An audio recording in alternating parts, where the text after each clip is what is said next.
この番組はご覧のスポンサーの提供でお送りします。Alrighty, welcome everyone. I'm Teeaboo and I am here for Zoku Sayonara Zetsubou Sensei, starting with episode 9. I'm not sure how many episodes we'll watch today. We have 5 left in the season, 9, 10, 11, 12, 13, and so we either have to do 2 and 3 or 3 and 2, so we'll see how we feel at the end of the second episode today, and then either we'll do 3 today or 3 next week. But you already know this because it's in the title. Nice. Last time on Sayonara Zetsubou Sensei, we had, one of the craziest episodes of Sayonara Zetsubou Sensei thus far, and one that was much more normal, as much as that can be the case for SCS.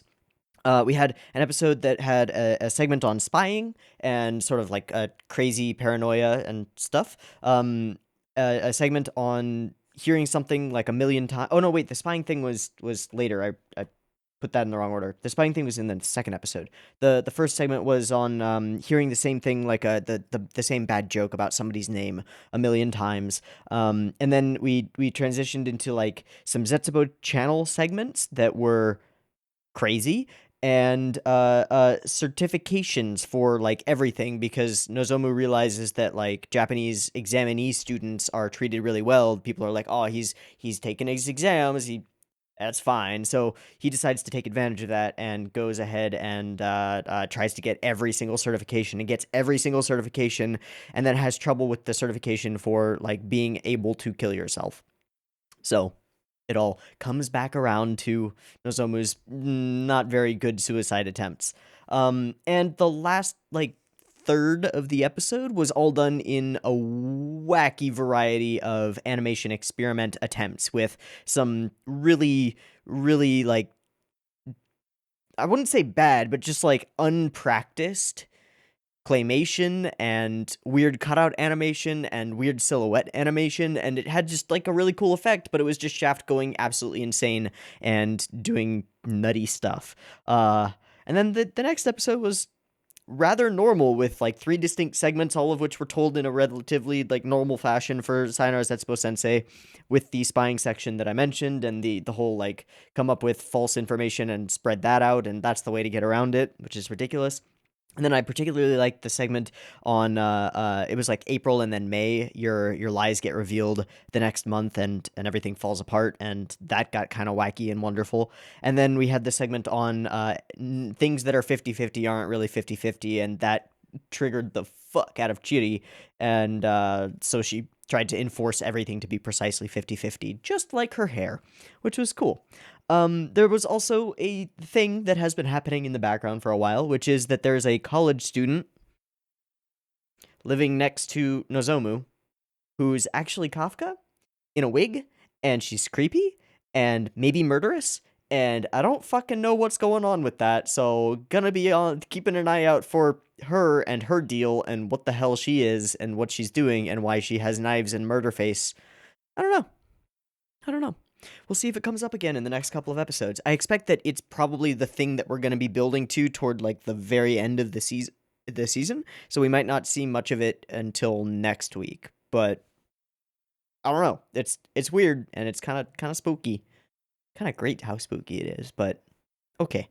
So let's go ahead and dive on into episode 9 of Zoku Sayonara Zetsubou Sensei. In the interest of doing that, I have the episode up and ready to go. It is at 0 seconds. There will be 2 versions of this reaction video. You can find a picture-in-picture version with the video linked up, the video blah blah blah blah, the video link blah blah blah blah blah. The video up there in the corner, link down there in the description. Timer-based version up on YouTube. If you want to sync up your own copy of the episode to the timer-based version, go for it. Just get it ready, because the BB timer to count you down will be coming at you shortly, and stick around for discussion if you want to hear me fumble through the discussion and talk about whatever trivia I can find online on the episodes. Cool. Beep beep timer.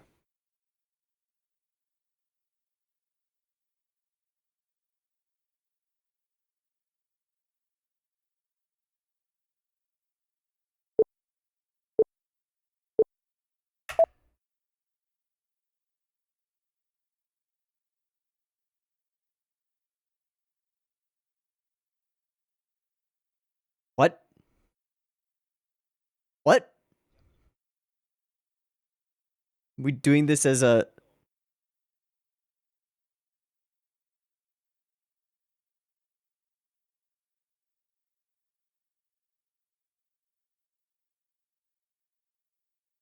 We're doing this as like an animal documentary, but with tokusatsu costumes. What the fuck?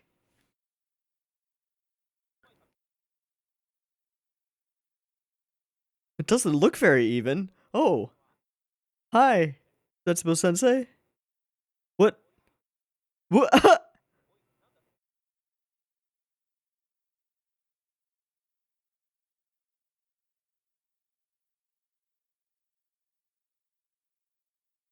Huh?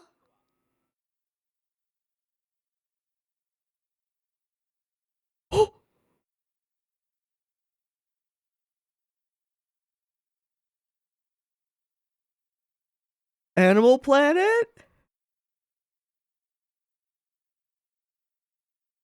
Question mark? All right, get into the mood with some Roomba.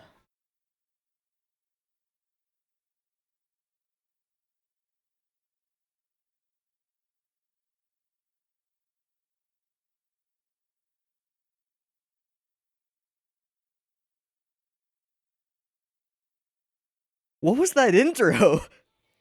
That was nuts. What?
Two hanging bodies?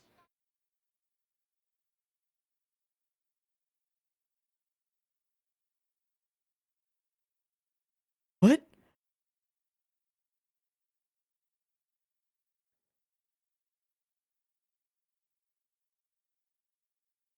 Hmm? Like Boke and Tsukomi? That's the only Boke I know.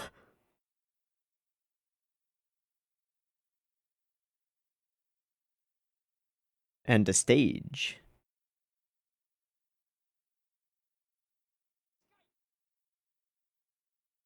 Oh, yeah.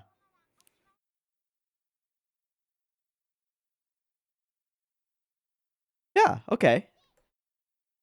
So, Manzai. Oh, she's just learned what it is.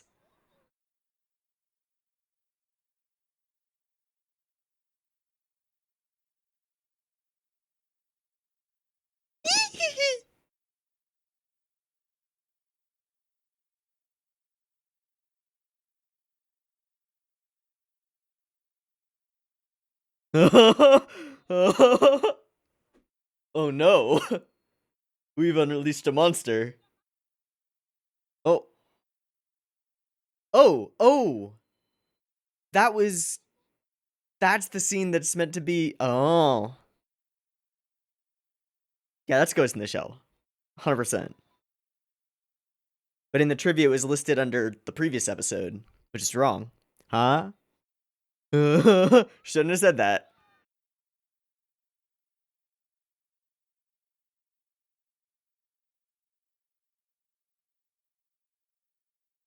Just destroying the town.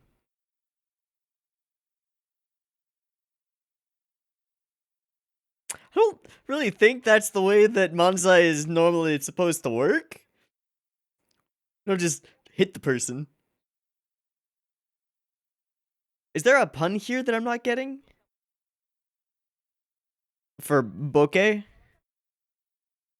It's like boredom or, I don't know, despair even?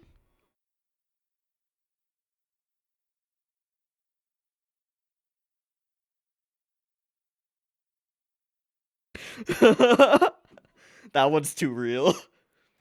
I think that's all the time. Gee.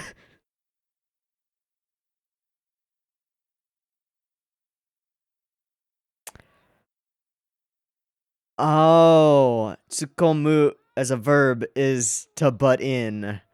Oh, okay.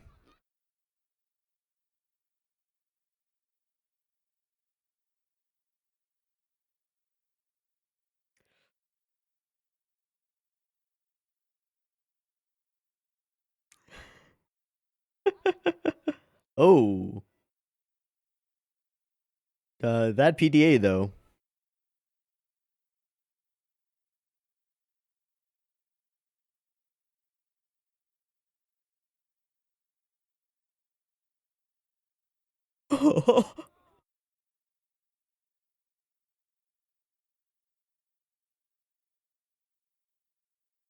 Mm.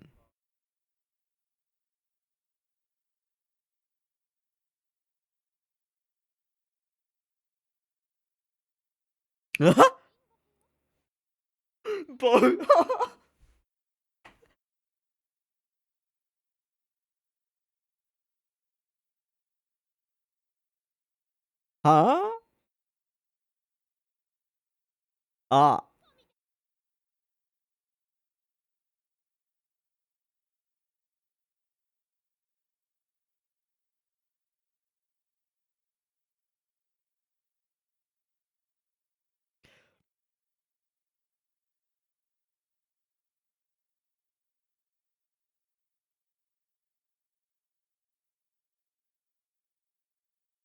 Hamanaka I?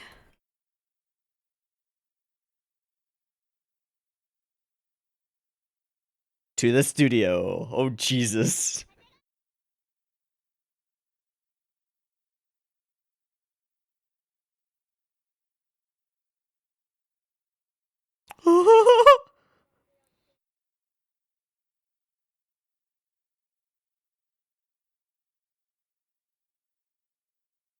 Oh, Jesus. Nope. Playing a role. What you doing, Maria? Buying groceries to make stew or something?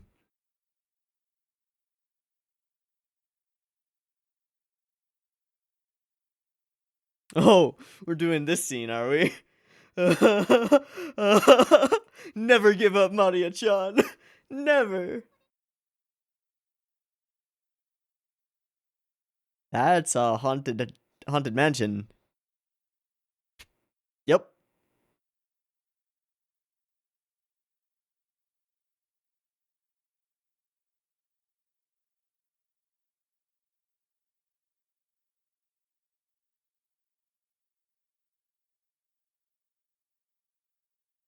That's pretty fucking stylish.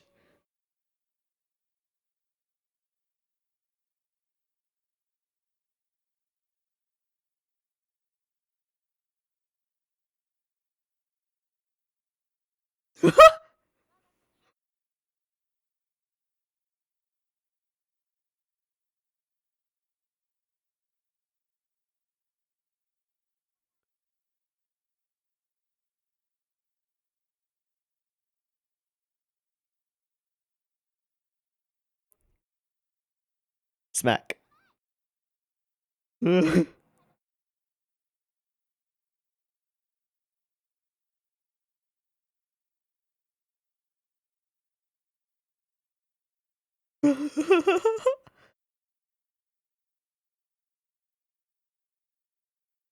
Mashirito Doctor? Hmm. Oh. Uh-oh. Uh-oh. Incoming.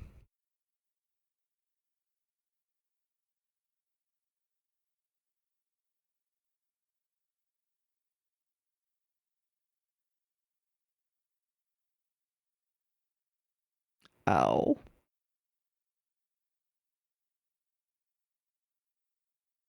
Yeah, what was that? Okay, okay, what? Another Animal Planet segment?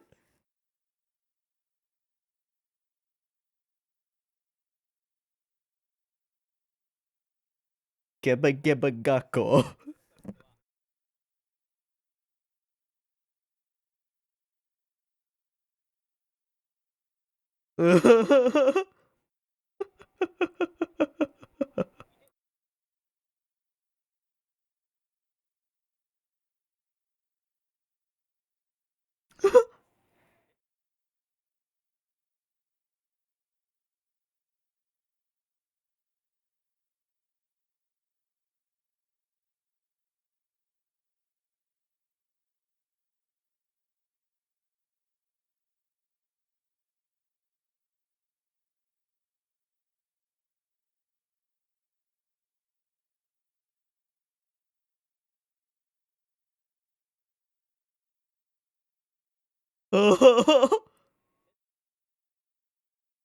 Always. Who's that little skeleton guy? Who are they? Who survived? Didn't they all die? We're doing another one? Okay.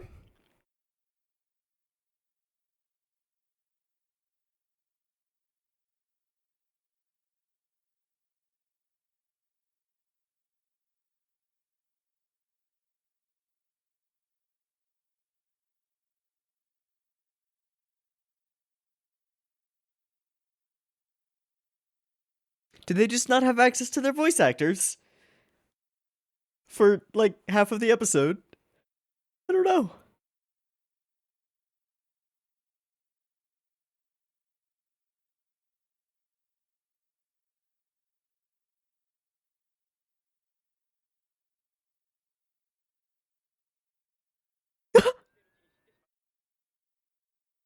What's with the skeleton dog? Ah, you'll fight me.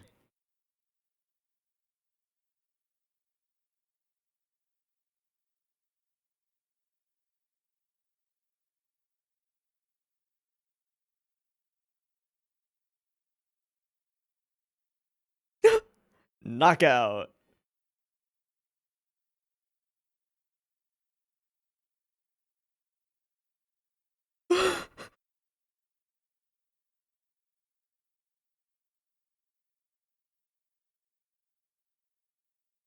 Okay. Kichiri photo.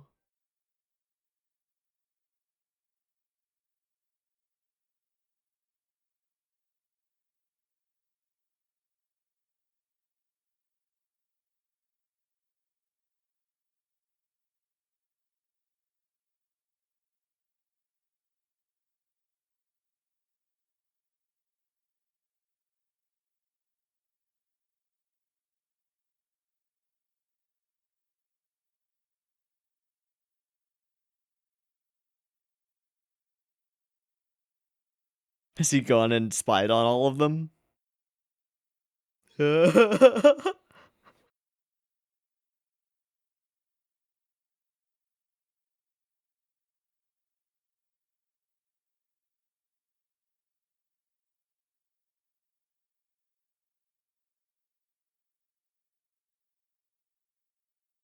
I believe she will. Oh, that's cool.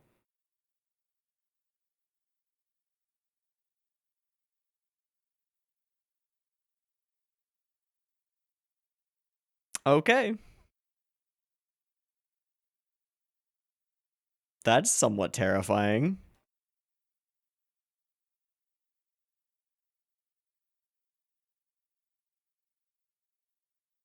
Oh, jeez. Where's that swing attached to? All of their dirty secrets.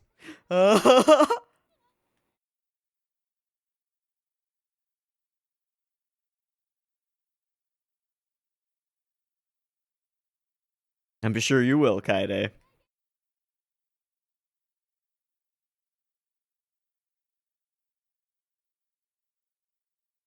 You could try.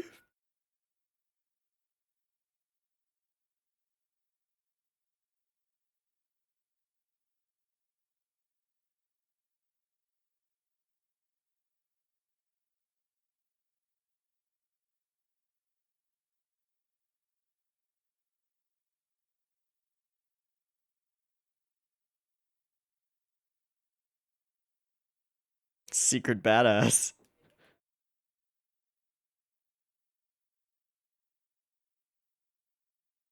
Oh, please no.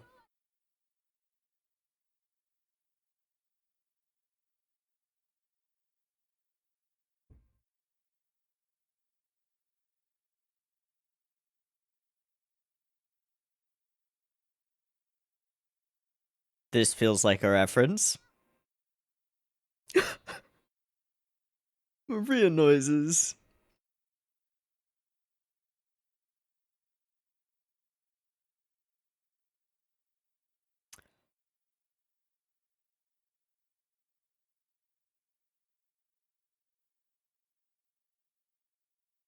Dojiko appeal. An airhead. We don't really have a major Dojiko in the series, do we? I think Kaede would be the closest. Of course, this would hit her the hardest. You can't.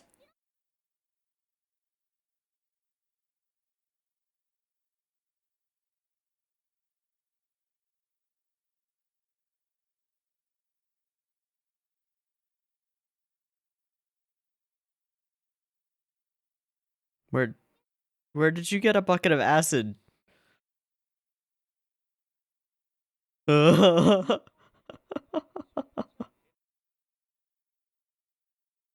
And also,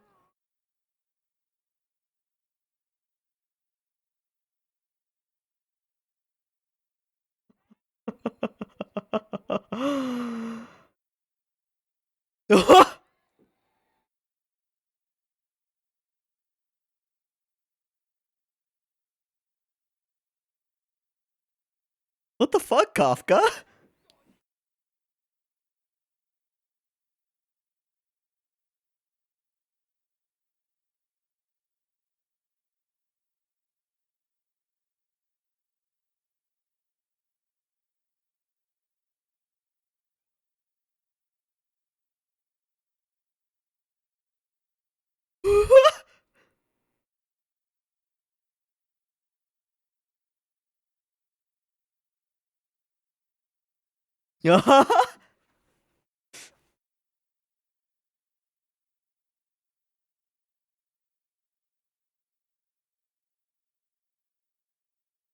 Ding.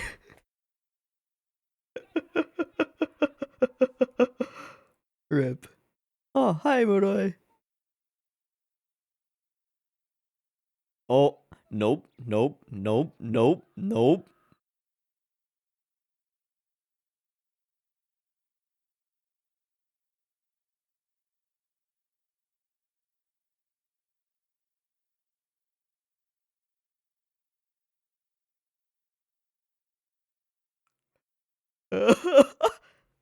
Huh?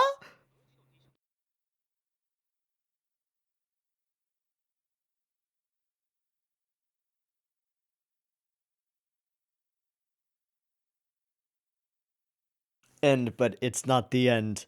There's there's a good bit more.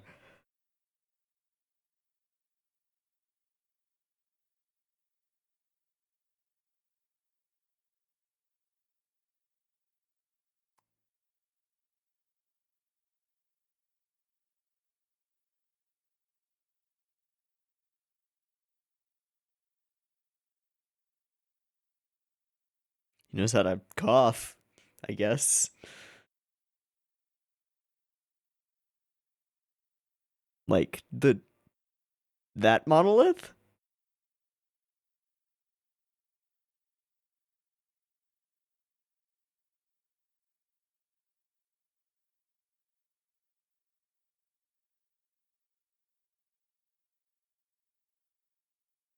Okay. No, they're just gonna kill him because he's weird. Oh, nope, they're gonna hit the monolith so that they become intelligent. Or what the fuck?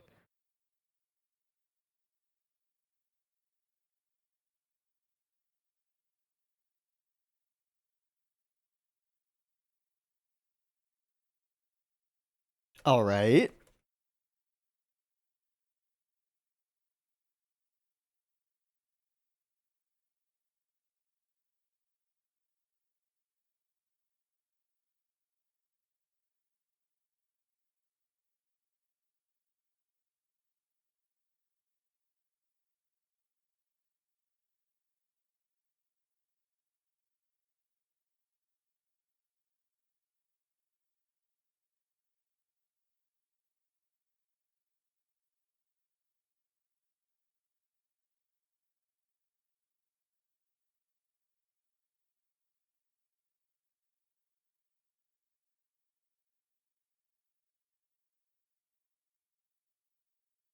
This is a groovy D.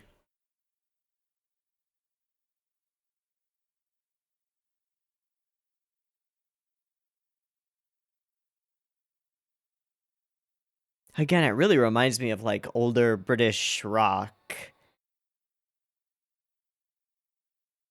It's got that vibe to it.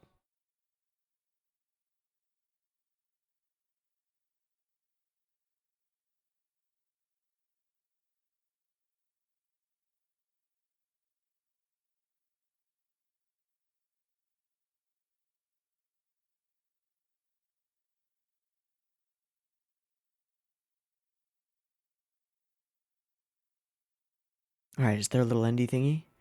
Oh, it's one of these again. Okay.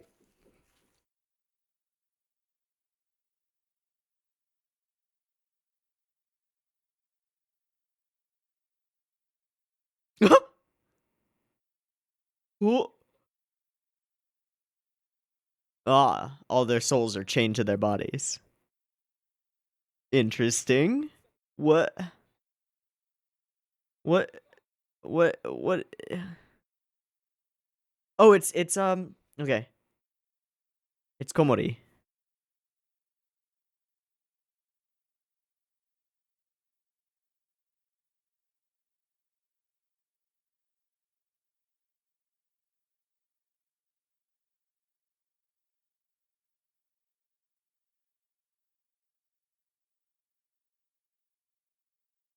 Gal Galjan, eh?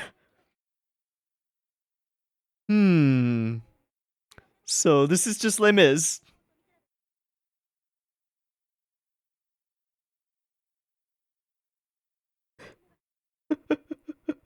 Oh.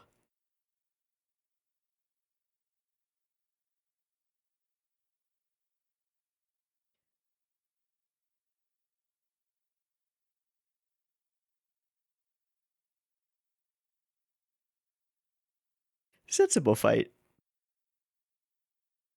That's new. I kind of want more of that. There was a whole arc amongst those various Zetsubou fights. And it's 2001 with the obelisk reference. 2001 obelisk. Yeah. Yeah, the black monolith. Uh-huh.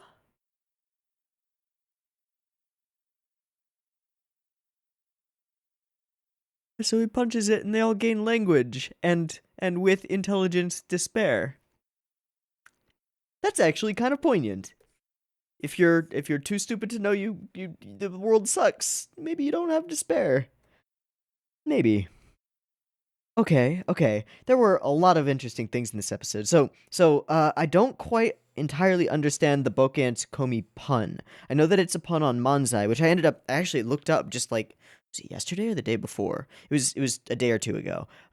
Which is the only reason that I recognized it once we started talking Boke and Tsukomi. It's Manzai, traditional Japanese straight man and funny guy humor. But something that I don't get, which is I'm guessing from what I've seen that like bokeh to some degree there's a pun that is like ignorance or ignorant, and then Tsukomi is the one who butts in, right? So let me Google Manzai.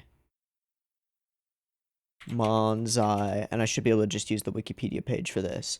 Two performers, a straight man, Tsukomi, and a funny man, bokeh. And yep. Bokeh comes from the verb bokeru, which carries the meaning of senility or airheadedness. Okay, perfect. And then Tsukomi refers to the role of the second comedian in butting in and correcting the boke's errors. Okay. It's common for the Tsukomi to berate the boke and then hit them on the head with a swift smack.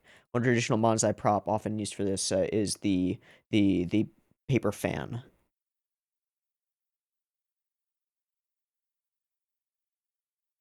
Gotcha. Okay, that actually makes a lot more sense for the whole Maria bit. But ridiculous. Okay. Politician Maria wrote that down. Right, the whole Dojiko appeal, but going way the wrong direction with it. In each time for Chiri, trying to be the opposite of what she is. Rough. Intelligence leading to despair. You're right. Okay, Dr. Mashirito. I'm expecting that this is somebody politically related. Dr. Mashirito. Who dat? Is that somebody in Dr. Slump? Is based on Kazuhiko Torishima, an anagram of his name. So he's an evil scientist who is the main antagonist of Dr. Slump, the series that was written before before Dragon Ball.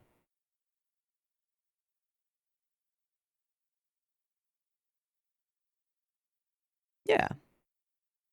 And then the series setting and characters became tied into the Dragon Ball universe. Interesting. Okay.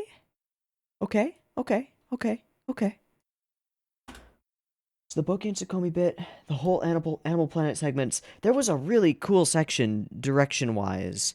In was it in yeah. Here. When she enters this house. Well, actually, there were two really cool things. There's this sequence, which I think is playing off of like, directly off of specific like anime trope-ish scenes where the character flashes back through specific memories of themselves with another character and or looks out upon a sunlit or sunsetting world that's like half destroyed. It actually feels like a specific scene in Gunbuster, which I watched yesterday, where Noriko is standing in front of the Buster, but it's a little bit different. It also feels like some scenes from Kizu from Kizu Monogatari near the end. But then we have this flash to here and the Sakura petals and all that stuff. And then we come in here and I don't get what's going on in this scene, but holy shit, it looks really amazing. The whole high contrast aesthetic and then these flashes behind Maria. What flash is there? It's just style, lightning or thunder or something outlining her. And the way that the flashes sort of move in on the edges and are blurred over, it's really cool. Weird though, with peacetime bokeh, and then she starts talking stuff. There's a lot of cool direction throughout that whole section. And these are just weird. With the very cartoony style, the weird outfits and making them look like dinosaurs or people in whatchamacallit costumes. And then the narrator style over top of all of it. But they had the voice actors because almost everyone in the cast has at least a couple lines in the episode. Because there's this segment. So I can't think of like a budget reason to do any of the stuff here. It's just for funsies. What the fuck?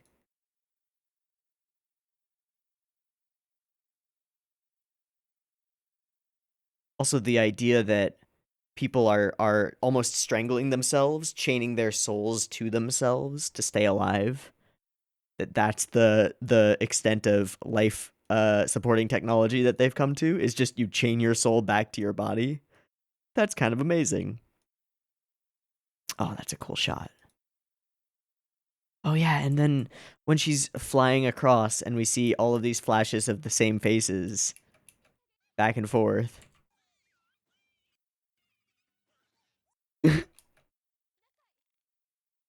Okay, let's look up the trivia for this episode. I'm sure that there's some. I know that one of the trivia bits from last episode was not actually from last episode. It was from this one. It's where she jumps off of the second story window and disappears. Totally Ghost in the Shell. 100%. But trivia ANN Zoku Sayonara Zetsubou Sensei, and then Reddit rewatch Zoku Sayonara 9, right? On episode 9? Yeah. Cool. ANN trivia, episode 9. There is only one. About 14:20, a box of cigarettes appears, and the cigarette brand is Lucky Star. Right then, there is Konata, Kagami, and Tsukasa sitting in the class. What? 14:20, it said? Unless this is on the wrong episode again. 14, 18, 19, 20. I think it's the wrong episode. Okay, that's fine. I'm going to go to the rewatch thread. That's the only one listed on ANN. The only trivia. That's fine. End card by Kenji Tsuruta. Tsuruta. Writer of the Skycrawlers series. That's cool. Spirit of Wonder. Okay. Became a mangaka after becoming acquainted with Hoshino Yukinobu. Space Fantasia.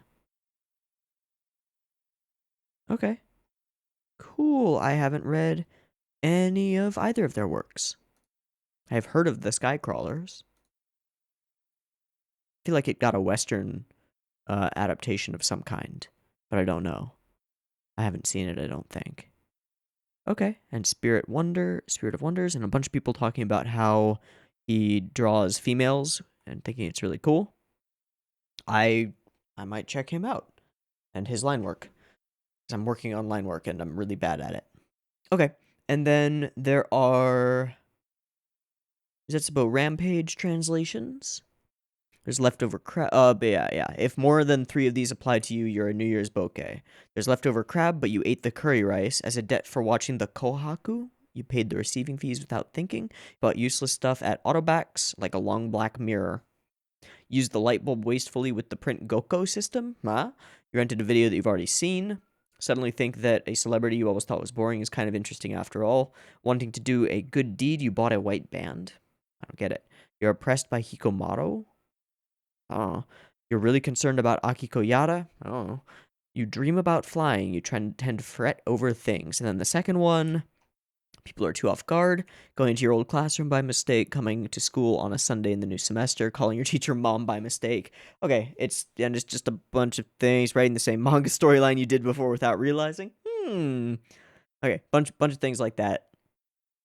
Waiting in line for the wrong dojinshi circle. Oof. Yikes. Okay. And then the main pun with bokeh of part 1. When Kaide was calling Kagero bokenasu. Yeah. Play on words from Japanese manzai comedy. Funny man bokeh who says off the wall or obtuse things, then a straight man Tsukomi who reacts and berates or slaps the bokeh. The term become yep. We already covered that. Powerful attack, butting in, or generally inserting or forcing yourself into a situation. Shogatsu bokeh is a slang term to describe people who are out of it at the beginning of the new year. Presumably from all the holidays, partying, hustle bustle, etc. Misinterpreting the meaning, she takes it upon herself to go around slapping and correcting all the different kinds of bokehs in Japan. All right, so we got most of it. Cool. And then pinboke means out of focus because it's BOKEH.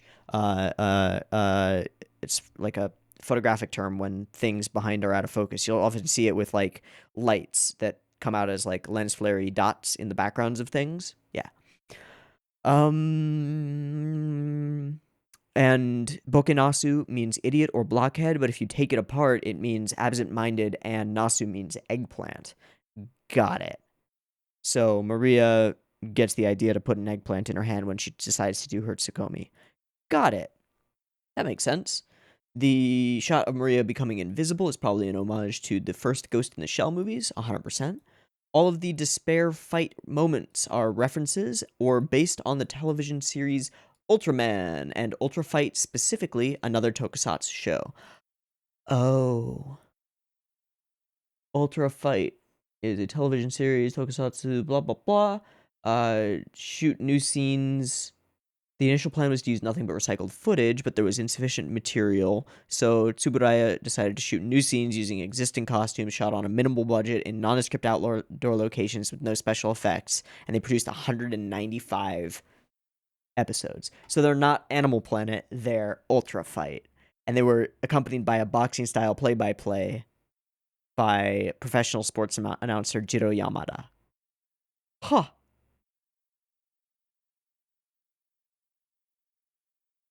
While far from epic, the Ultra Fight series rekindled interest in the Ultras. Huh. Well, that actually is really cool. So Tsuburaya suffered low viewership for its two follow-up series after Ultra 7, and then it conceived a zero production cost program consisting simply of battle scenes from Ultraman and Ultra 7. 5-minute episodes, no plot, just Ultra 7 fighting and various monsters, including ones that he didn't face in the series. That's ridiculous.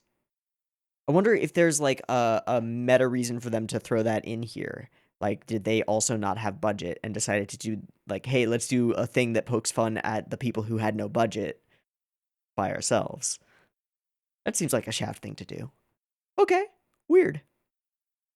At about 1420, the girl's haircuts and colors closer resemble. Where is that? I didn't see that.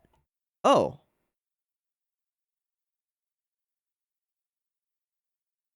Uh.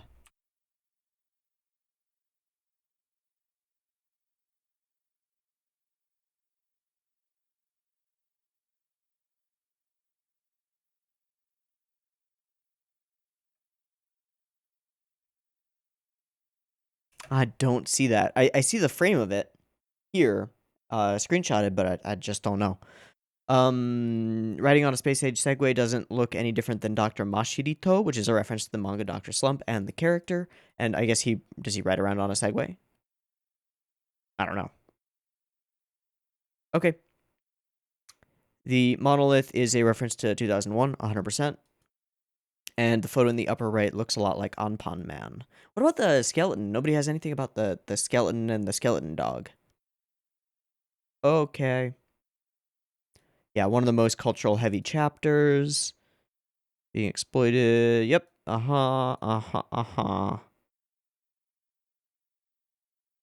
Immigrant joining a right party to restore Japan's long-lost glory. Insane. The solution to surprise inspections is to be ready always. Some of those inspections turn into real investigations, which lose their initial goal and transgress on one's privacy. Absolutely. And then Shitty tries to become a dojiko. She tries.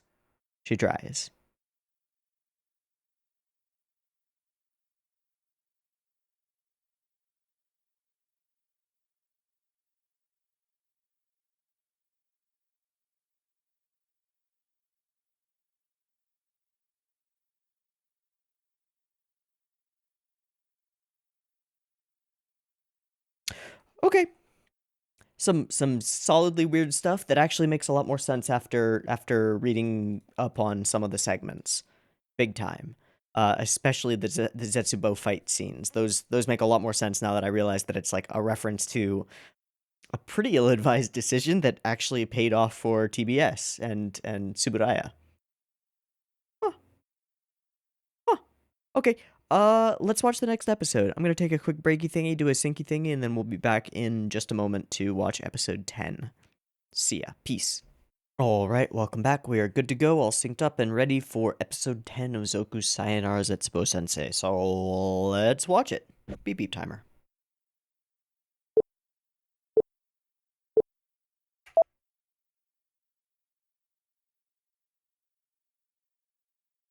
Oh, I forgot to look up Hamanaka Ai. Shit.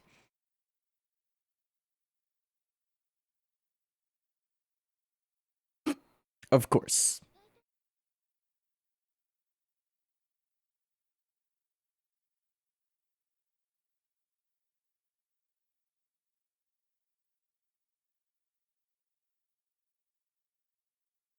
Nuts and stuff.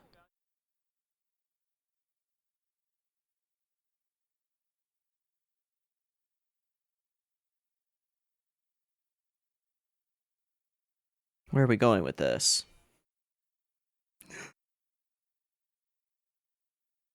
Don't tell the hipsters. It's got the best quality. Hi, Kaede.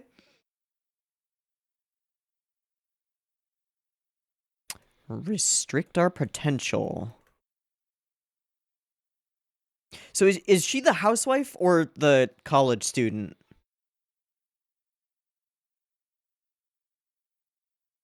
I kind of can't tell them apart.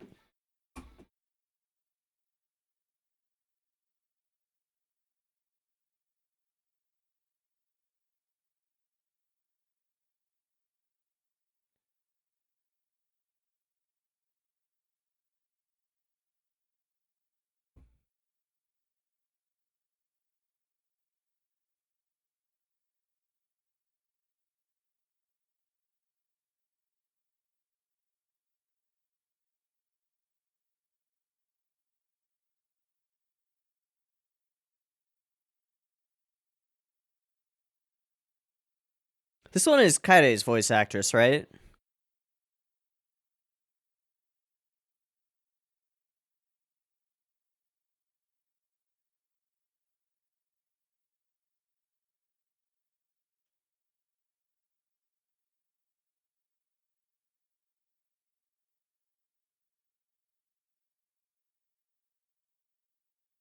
Also funny that they mentioned the scratchy effects on film to make it look aged when that's this entire OP. Are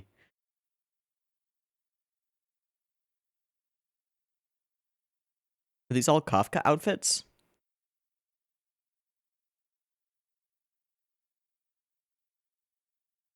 In a normal fashion, of course.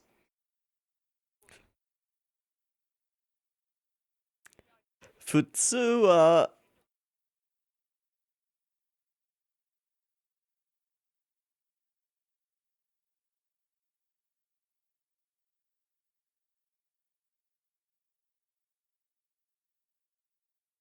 Oh. A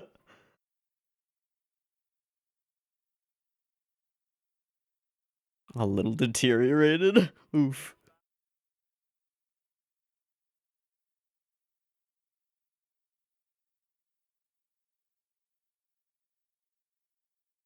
Wonder who that's supposed to be. Gross.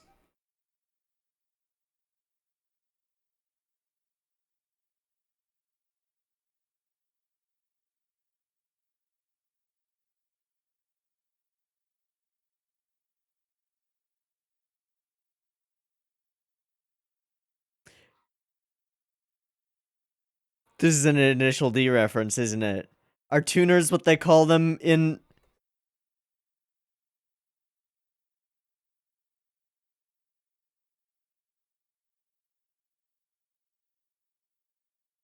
Eh?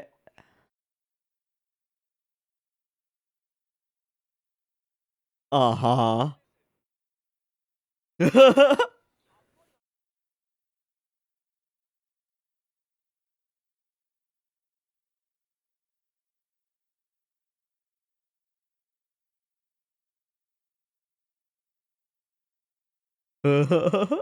So it's just becoming an excuse.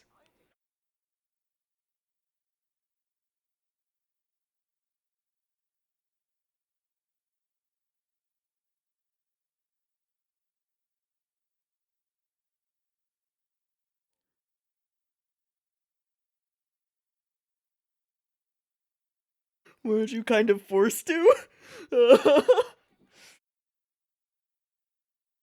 Uh-huh. Alright, there's the rant. They are. Sure, and through excuses.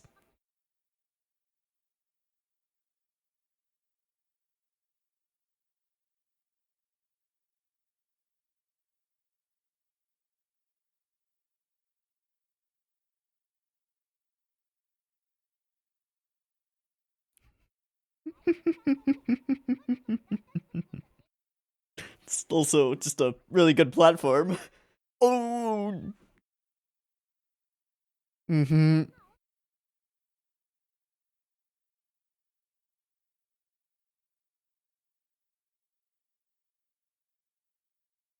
What was that one thing?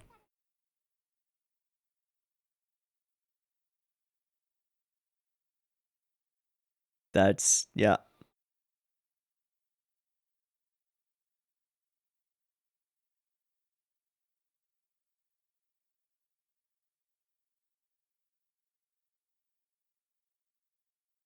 Sure.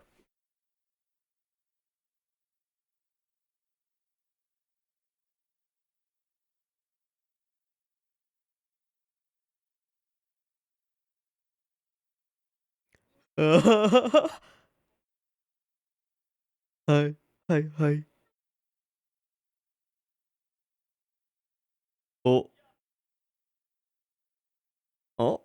Ah, hi, Chitty.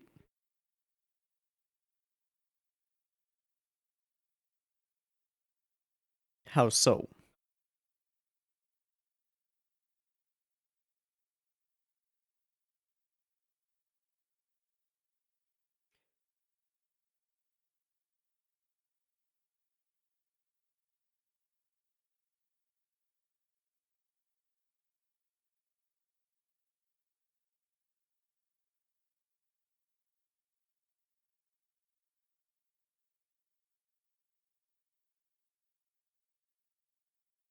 Love the beams of light from the eyes. What?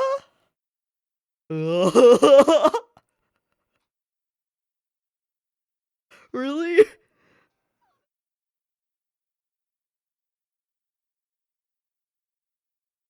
What?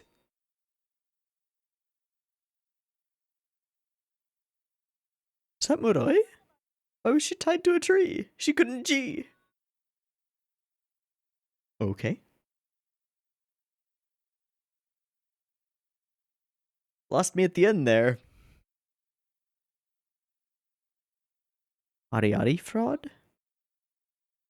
Ari Sagi. Like getting invited out?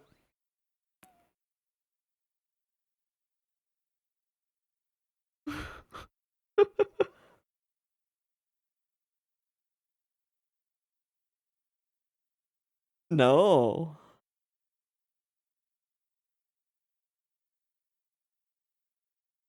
No.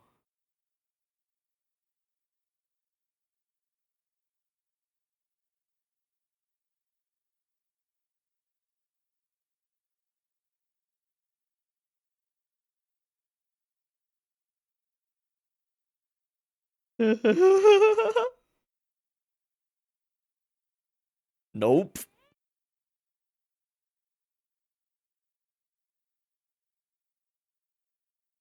No translation.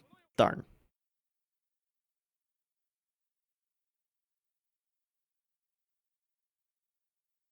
Sure. Let's get some more examples.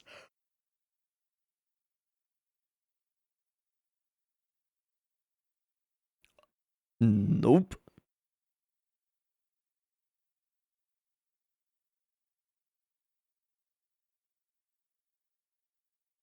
Hello, Crane Stork. Oh, jeez. Yep.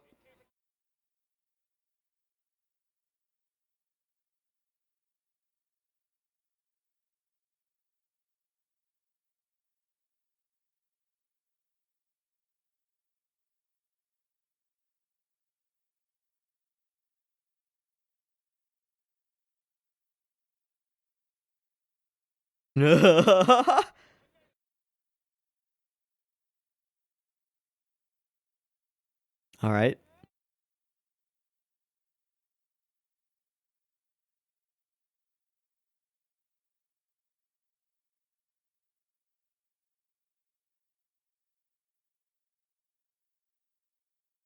No.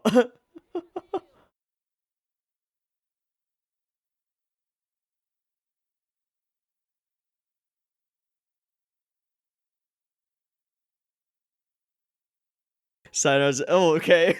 I got it. Got it. And this is my Dax, his editor, and him.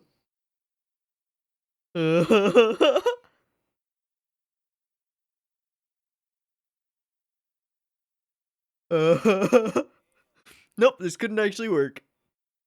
But maybe it does.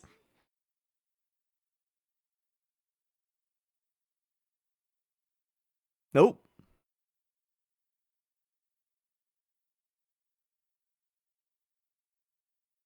Hmm. Hmm.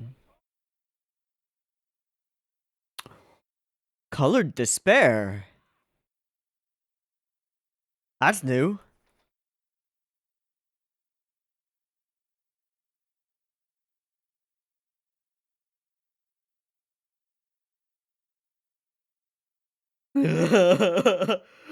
Adi adi.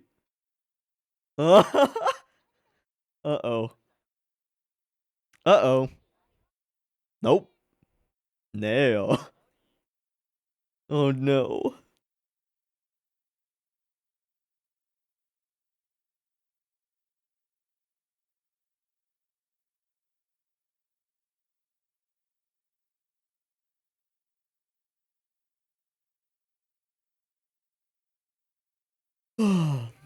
That is a dangerous way of thinking, as said before. No. Oh, back here. Oh, okay.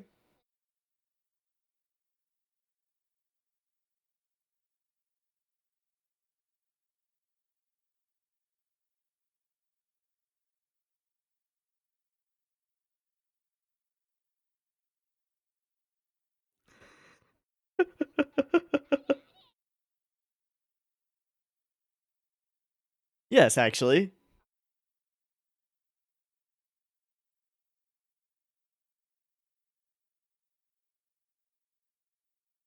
Actually, yes, that could. Why does it keep getting smaller? The harem.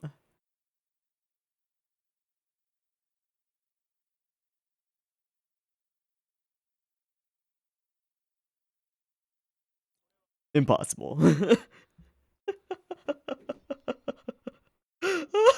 Murder time. Oh, Jesus. Adi adi. Adi adi adi.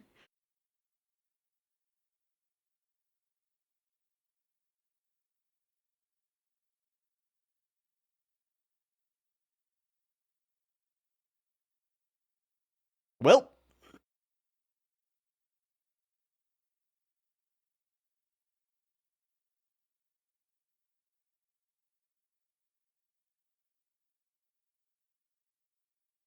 Pine egg Snapple.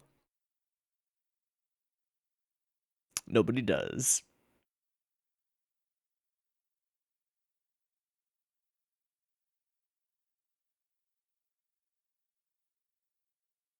Eh?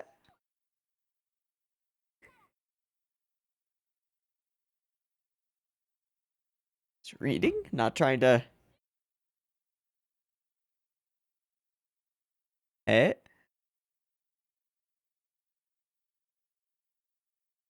Eh?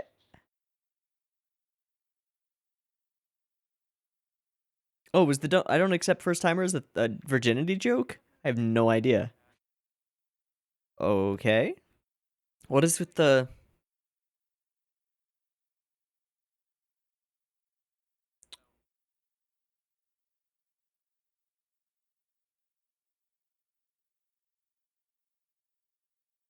So this is a new bit.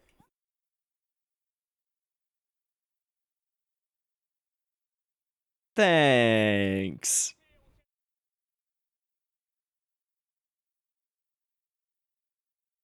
Hmm. Hmm.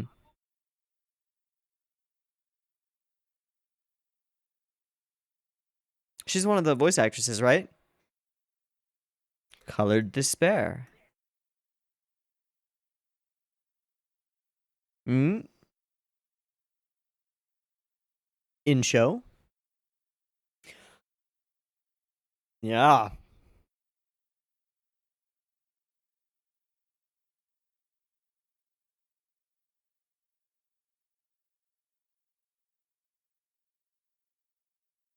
Cries in JoJo's.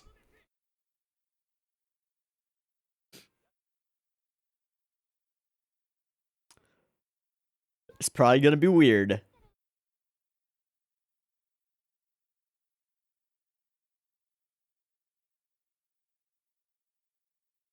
Huh? What did she say that time? Yaote? Oh, nice.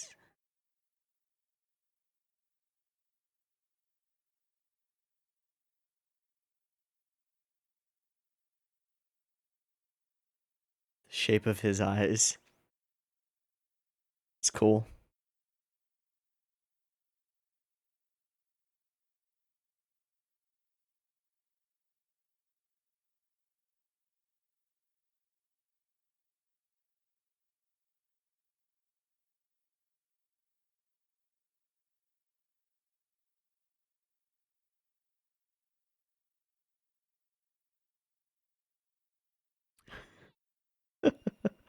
Why is she called a normal person?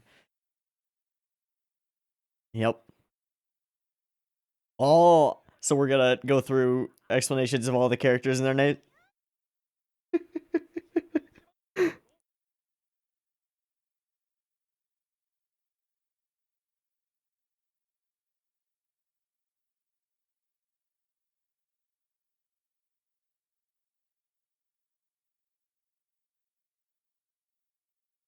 Yep.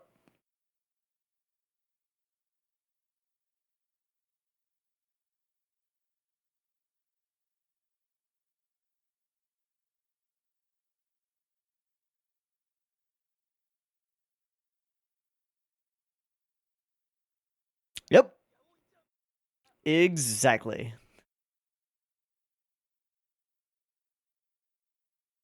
Oh.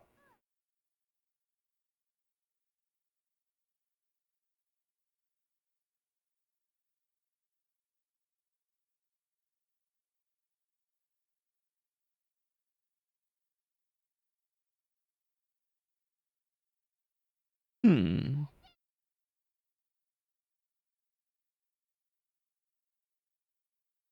But then you sacrifice the actual comedy.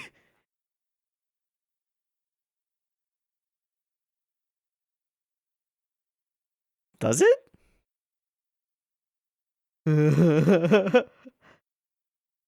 We just do that.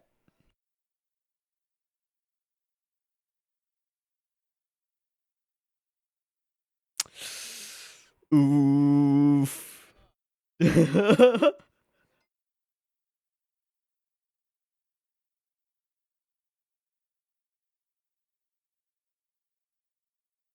there's a sensei and he despairs. Yep.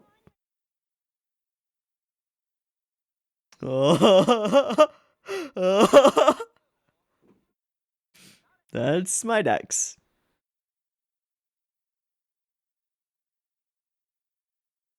Get the fuck out!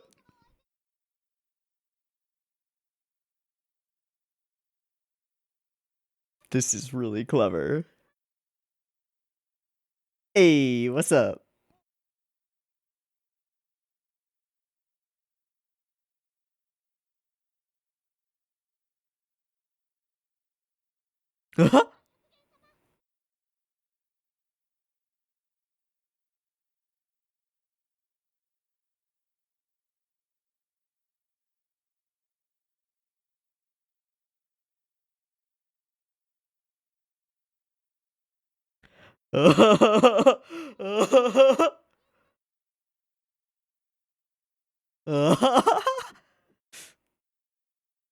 Oh.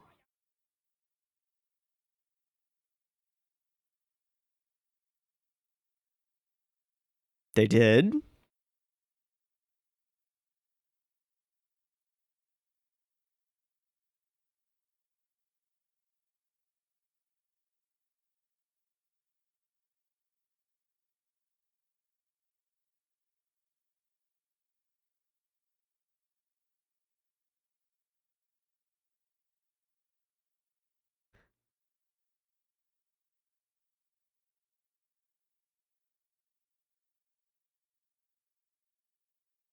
I wonder if there will be a prediction that's actually the ending. Whoa. Those have gradients in them now. That's cool. We don't serve 100,000. Exactly.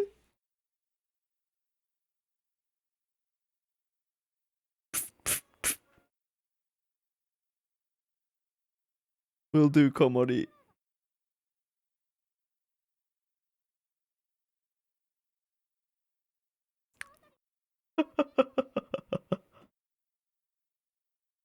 Oh, style swap.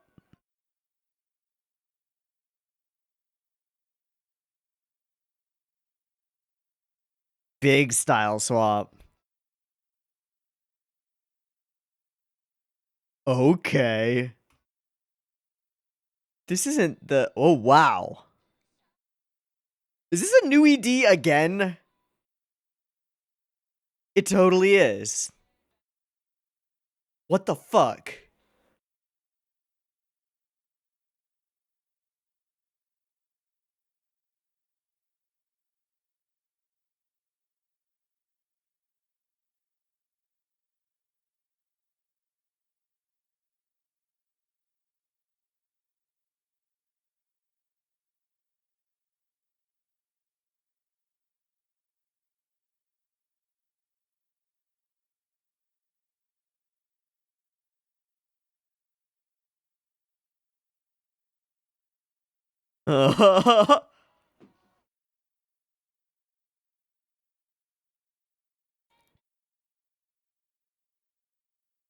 Is that the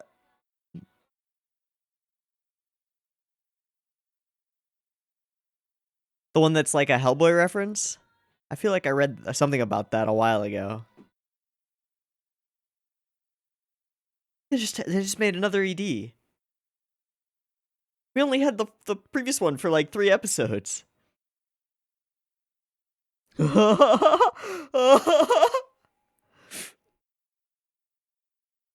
Yep.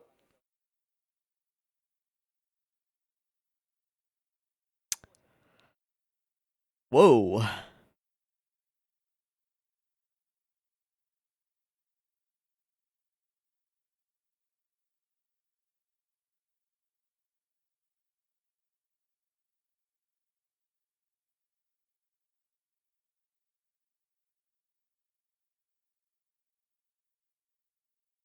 Whoa, those felt like real notes from the author, not in character moments. There was a lot of meta like rethinking stuff going on in this episode from the author's POV. And even the detuning, the restriction of your own potential fits in with that if you want it to. Okay, I have to look up just going to do initial detuners. Nope. No idea. It doesn't immediately come up. Oh, wait. It does come up. Tuners, racing characters. Yeah. Okay, so that is used for racing characters and stuff, but maybe not initial D itself. Okay, cool. Cool. This end card is nice. Weird though. I'm going to go to the rewatch thread just to get the info on the end card, and then we'll talk about what I immediately saw in the episode, and then we'll do trivia afterward. By Keitaro Arima. Oh, he's the original creator of Tsukuyomi? Tsukiyomi Moon Phase. Yeah. With the vampires. The femdom vampire loli. Yeah. Okay. Cool. And also did principal drawings for episode 23 of Penny Pony Dash. Huh. Cool. Another shaft work, so. Interesting. All right. This ED. Holy shit, this is cool. I love the style of this ED. It's actually it kind of goes back to the style of the first ED and the first OP a little bit. Not the first ED, sorry, the first OP more than anything. But we've got Nozomu all chained up, bats and like vampiriciness and death and doom. The butler, and then all of the characters have an entirely new, like, they're recognizably the same characters, but their designs are completely different. They've got this sort of hard-boiled western comic feel to them. Makes me think, and then the red for Nozomu looks a lot like Hellboy. So it makes me think that a lot of the style here may be taken from the OG Hellboy comics. I'm just gonna Google original Hellboy comics. Oh. Oh yeah. Oh yeah. Oh, definitely. Oh, definitely. It's got that hard-boiled, heavy darkness, really thick, blocky shadows. And the way that Hellboy is represented is exactly what we're seeing in the parts that represent Nozomu. Whoa. It's also really cool looking. Makes me want to read Hellboy. Holy shit. Okay. Yeah, they've all got that same kind of hard-boiled aesthetic. And then some really creepiness, really creepy stuff all over the place. The skull. Green. The skirt swish is really cool too. It's the same one, but in a different art style. Super dope. Who's that? Is that meant to be Kafka? No, that's Kafka.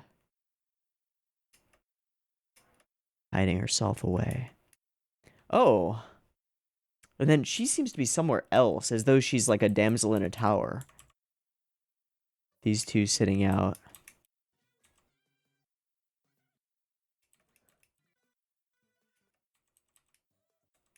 I don't know what to read into symbolism-wise, but he's chained in a dungeon. Bats and vampires and death and graves and skulls and things. I guess that's Nami. And then this ending sequence, the people who get the readership polls have the right to ignore ethics, morals, and publishers' codes. This is pretty clearly the author himself just being fed up with like the Shonen Jump readership polls and similar things that happen for other publications. Other manga artists only continue to produce mediocre works while trying to preserve their publication, and he's talking about himself. How long will I remain the latter? Ooh. That's a relatable struggle. The balance between trying to be true to what you want to create and trying to ensure that your creation is actually, I mean, financially viable and just viable generally, and people want to read it or watch it or exist or experience it. Yep. Yep. It was an unrealistic plan, but I had made up my mind. Desperate moe pictures I believed to have been well drawn were also rejected. The words of my readers echoed in my minds. Kiss the ground, then shout to the people of this world. I pandered to the masses. But once tears came flooding forth.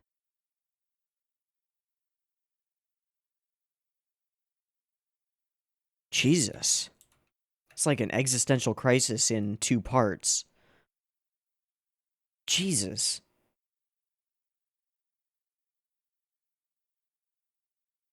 Oh, this is it's Nami, or it wouldn't be Nami. It would be Fujiyoshi. Fujiyoshi with her art supplies and inking pen, drawing a BL dojin of Midax and Nozomu, isn't it? In cat ears. That's exactly what it is. Oh, jeez, that's awful. Okay, so we still haven't changed the OP, but we've changed the ED like twice now. I like this new ED a lot. It's really cool and really unique. Okay, detuning. I'm sure that there were a bunch of things that I don't get. I do feel like this is probably an initial D or similar reference. And then we have this idea that people are just trying to maintain comfort by making excuses for it. But there are also like there's a reasonable argument to be made a little bit. Oh my god. And then I forgot about Chiri going full psychopath as she does, as she is wont to do. Um, the thing that really stood out about these scenes more than others is the way that shadow and light are being used. Like her eyes very genuinely glow. There's one scene where we see like a beam of light out of her eyes. I don't know where. There, yeah. As though they're spotlights. That's really cool. It's really neat. And then the deep, deep black shadows. Super interesting contrast. Very shafty. And then we turn it into this, and I... Okay.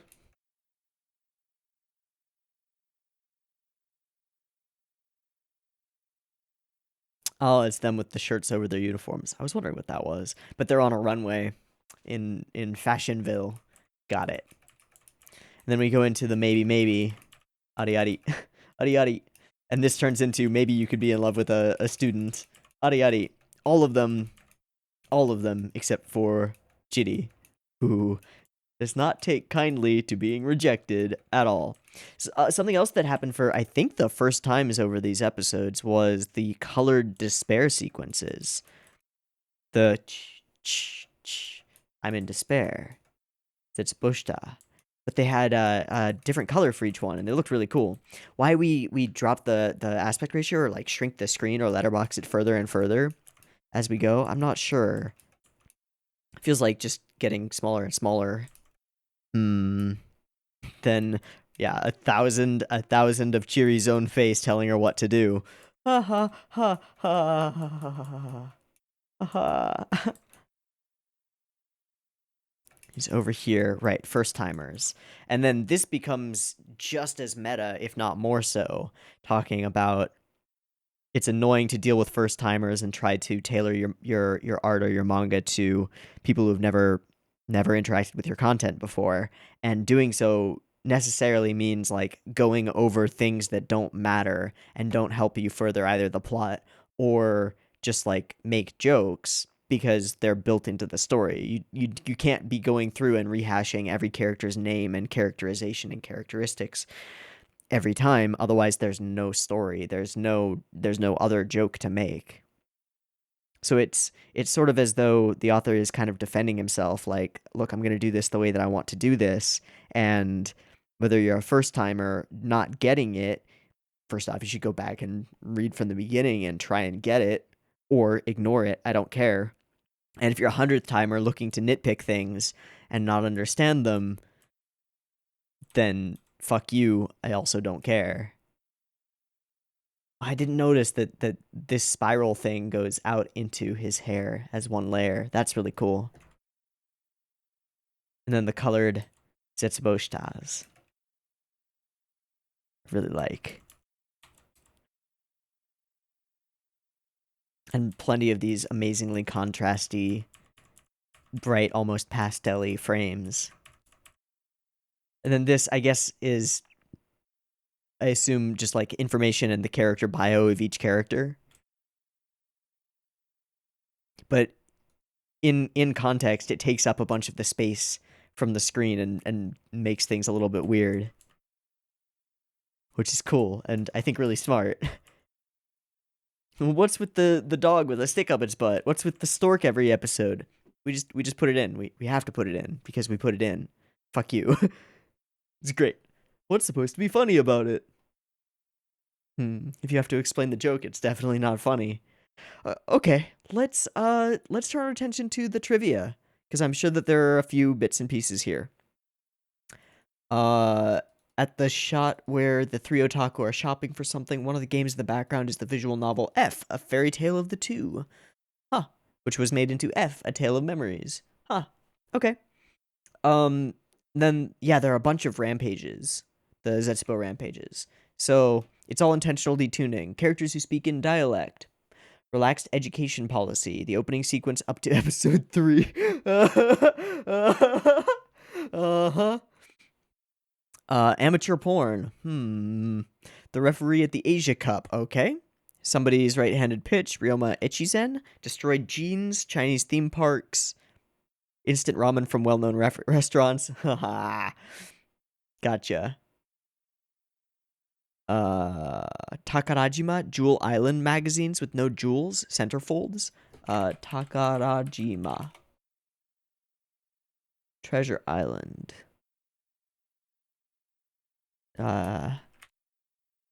Magazine centerfolds? I wonder if it's a reference to, like, porn magazines. The reddish tint on the DVD of a popular anime? What is that referring to? Reddish tint DVD popular anime. Spirited Away DVDs. The Japanese DVD of Spirited Away is known for having a reddish tint, as well as certain other ones. Oh, okay, cool. I wouldn't have known that. Light bulbs have to go out to sell more. Planned obsolescence. The number of seats in ramen shops that have long lines, small. The efficiency of public officials who spend 8 hours on a job that only takes one. Russians don't install snow tires because they know that even if they stop, they'll be rear-ended. Okay. And then more. Liberal. Oh, using these parts will detune your performance. Gi Lee is museum director. Liberal Democratic Party leads to Taizo. Melon leads to ham. I don't get these at all. Tripartite Alliance leads to Italy. Oh, Weekly Shonen Magazine leads to this comic. So it's Ghibli leads to museum director. Ah, I see. The Taizo reforms. I don't get Melon leading to ham. But S Star NY Sony leads to liquid crystal panels. Okay, cool. Are these things really hot? I don't know. Tsundere Television, Bush Talk, Yoshio Kojima, Porsche SUVs, Erika Sama's character, cross-dressing cosplayers, unnecessary expressions of savagery, Goat versus Russian Woman, Maida-kun in the DVD, McGriddles, Pepsi Cucumber. I mean, I like cucumber soda when it's good cucumber soda, but ooh. Tomochika in a bikini. Who is Tomochika? Japanese impersonator. Okay. Oh, okay. Don't we sort of deny first-timers too? Adding friends on Facebook, nightclubs for young people, Shinjuku Loft, finding living space in public parks, oof. Competitive bidding, yakitori restaurants with only regular customers, 5-star stories. Okay, fine. Cool. And was that all of the rampages? It was. Cool. One of the old customers mentions Kaizo, which is a previous manga by Koji Kumeta. By the way, here we had Kumeta as well. Yeah, the scenes where we had, yeah, with Midax and his other assistants. Yeah. Oh, when the character who was saying, the truth is I'm much funnier, but I don't want anyone to die of laughter, so I detune myself, that was also Kumeta. And he was rolling out, he was probably rolling out a stack of, It was the first thing, right? You liar, you're trying your best. Yeah, he rolls out like a stack of Sayonara Zetsubou Sensei. I just missed it. And then when they're talking about it and editing it, yeah. But that's during the Ari Ari bit. Okay. And then explaining who Masami Nagasawa is. Is that a Nagasawa Misami detune? Who is that? Nagasawa Misami. Masami, sorry. Japanese actress and model?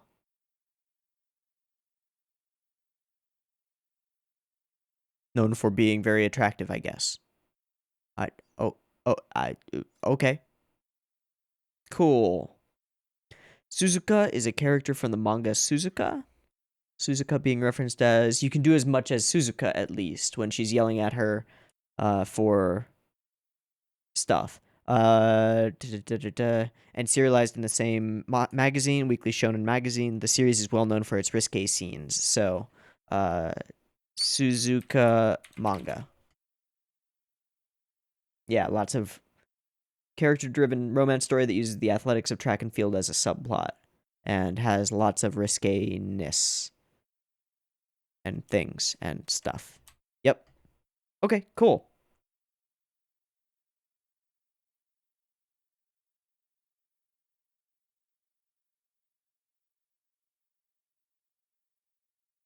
Skid addressing newcomers' problems, things that left him in despair. New ED is called Omamori, and more details about it in Yu Kafukator. Okay. As performed by the Despair Girls, has come to accept. Last part turned exceptionally meta, poking fun of. Oh, that's the other thing, yeah. And also the horrible fan subs version of Zoku. Yeah, lots of things were not subbed. Don't see anything else.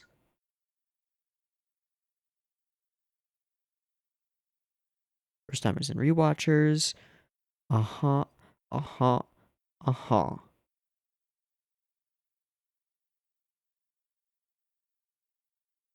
Okay.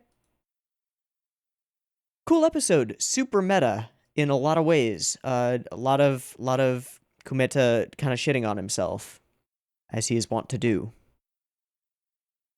Now, do we watch episode 11 now or put it off till next week? We watch it now. Let's watch it. I'm going to take a breaky thingy and then we'll come back and we'll watch episode 11. So, see you in a moment. Peace. All right, welcome back. We are all synced up and ready to go for episode 11 of Sayonara Zetsubou Sensei. Let's get to it. I can see the first frame of it, and it looks like a parody of the, I think it's Toho. It's either Toho or Toei, the film studio logo thing that starts. So maybe we'll get like a cinema thing that's maybe a parody of a Toho or Toei. I think Toei's the one with the crashing water, right? I don't remember. But I think this one's Toho. Anyway, let's go. Beep beep timer for episode 11.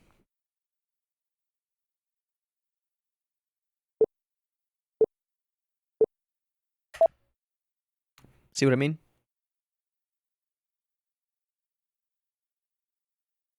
Starting kind of filmicky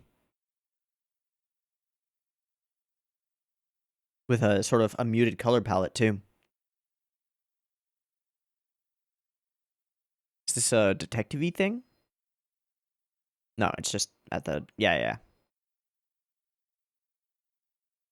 Oh, it is totally a detective-y thing. Gross.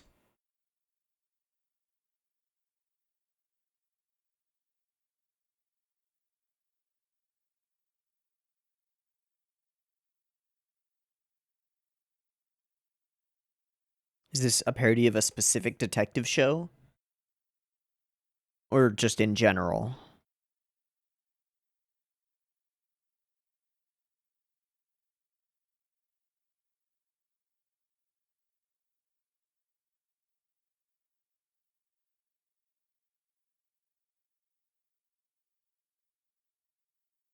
Opening credits and copyright and stuff.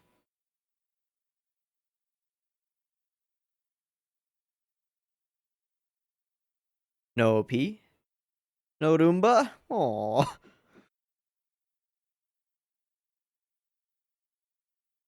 okay. We already got 2 Roombas.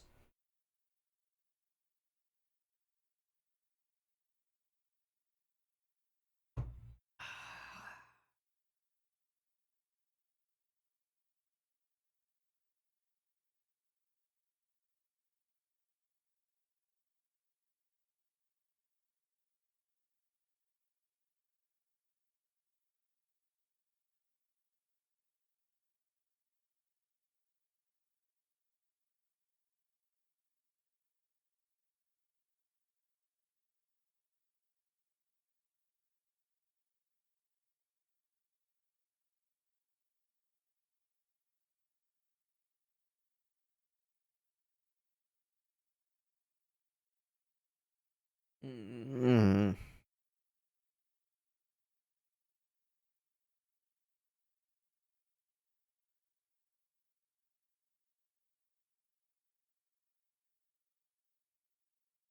Taking a train.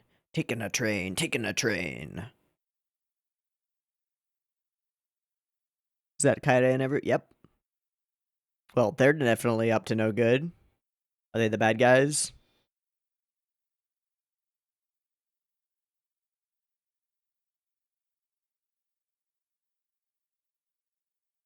Going inverted.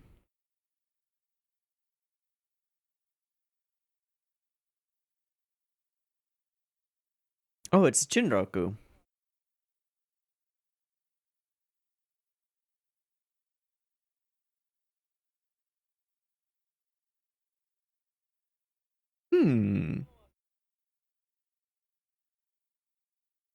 Okay. Mr. Scream, and he's dead? Hi. Definitely didn't see you while I was coming on the train here. So, the question is, who's the murderer, right? Wait, aren't you the assistant? No, she had a different voice. Or she was doing a different voice. Zetsubou Tante. Definitely not Nozomu. Definitely not. Okay. This is the most unique episode we've had in a while. If this is the whole episode, I kind of hope it is. Did he? Is that so?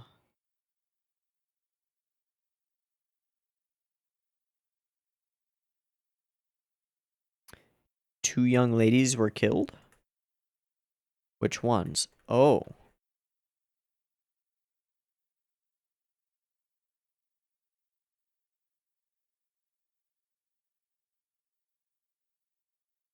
He.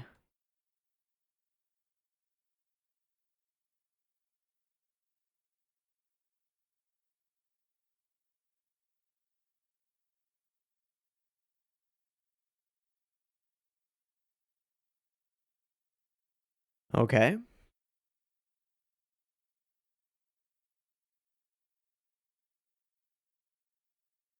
Right.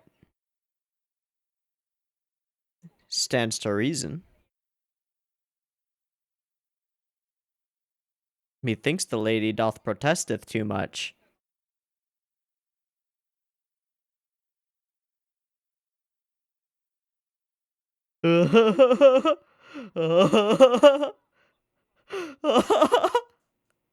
Falling apart.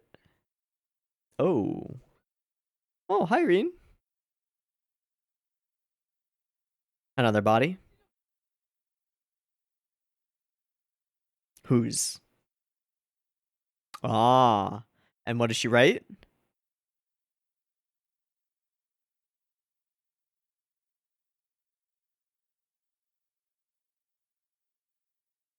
All the M's. Goal. No, no, you're not.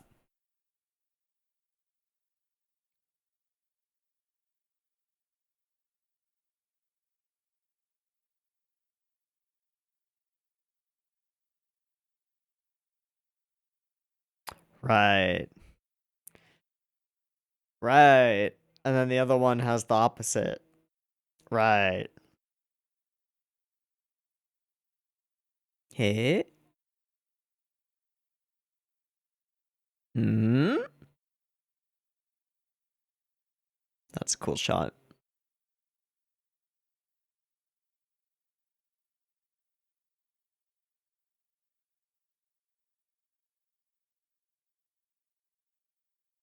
So far, this is a genuinely well done mystery. It's interesting.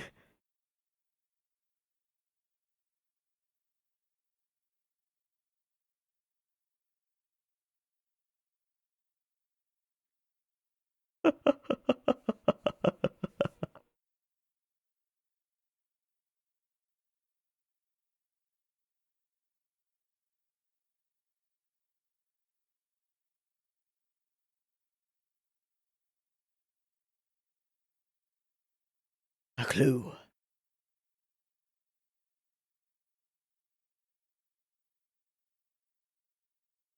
Now. Uh. Chitty? Yep. Uh. Nothing suspicious about that. Hi, Kafka.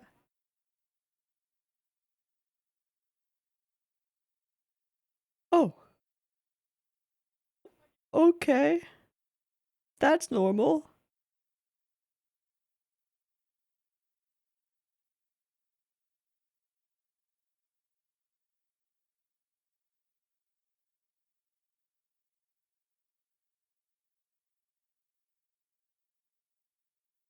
Okay. That's how it was supposed to appear? Of course.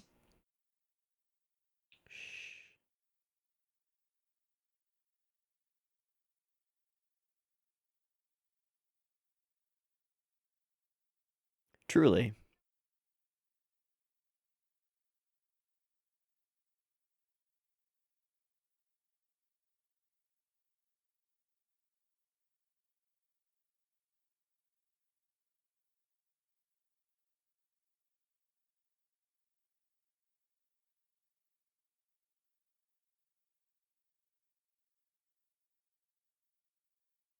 Oh.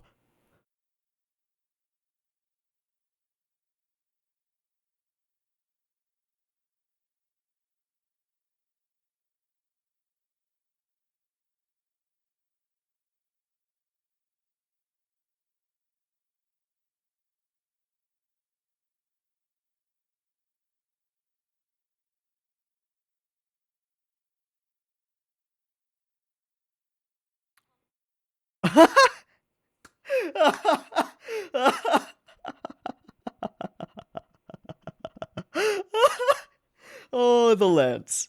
Oh, the spear.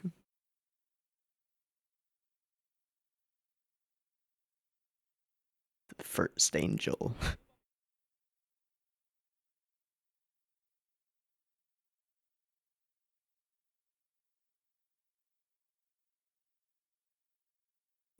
Oh, the kid who he watched anime with all the time. That's what the old lady was trying to show him.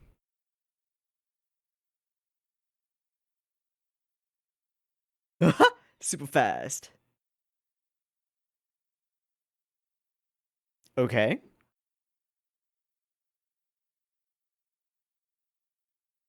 Right.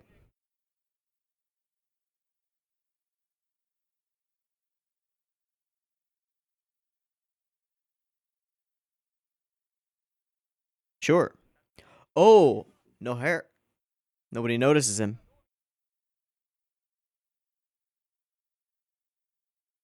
Yeah. No. No. No, the invisible man who fades into the background. That's not him, actually.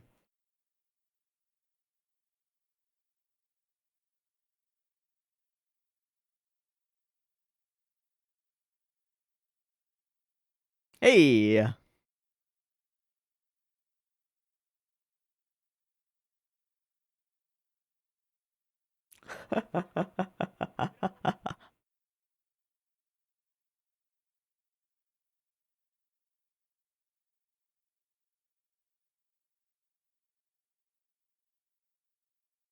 Gotcha. And it wasn't written in the will.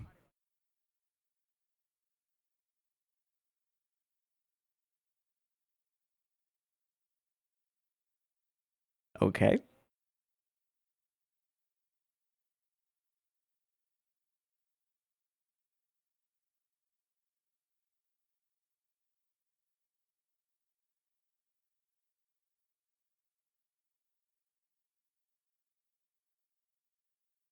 Wait, what?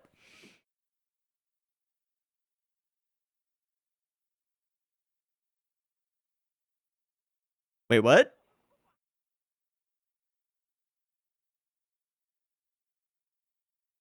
Did we get the wrong guy?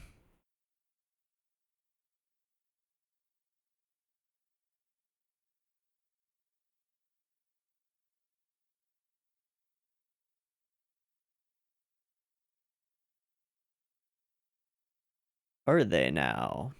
Sculptures and paintings, right? Oh.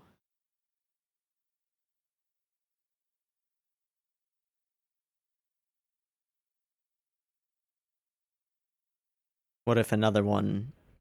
Oh.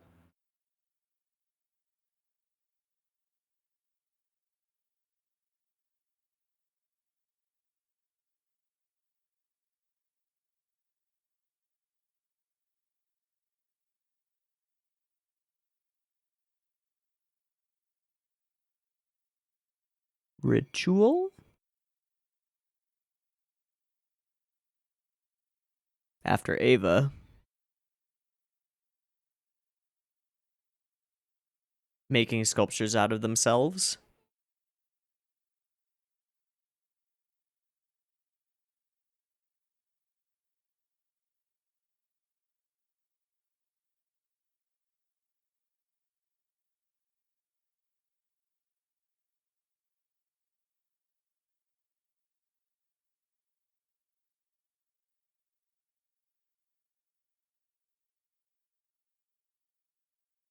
Are they all trying to die to be with him?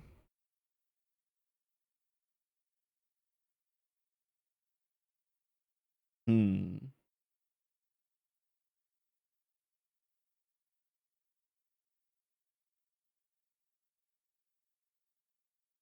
Hmm.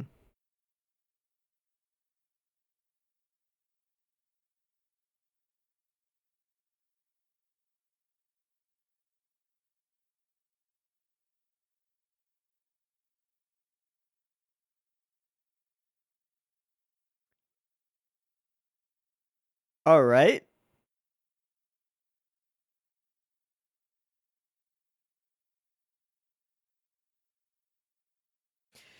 Sure.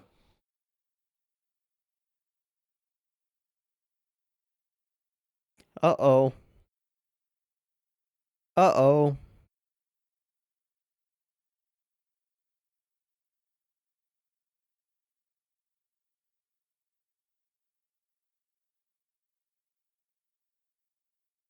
Uh-oh.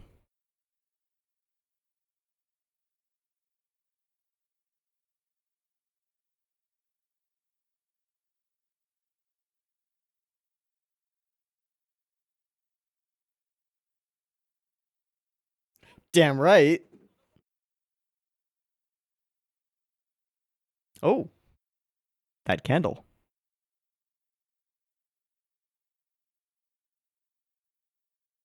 And they all died.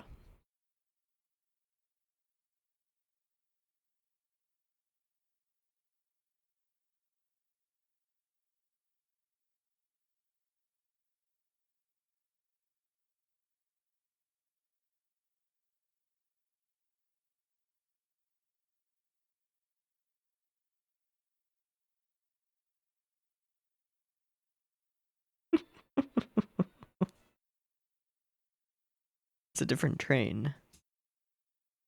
ED? What is this?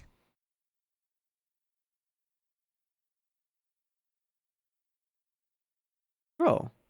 Tanabata?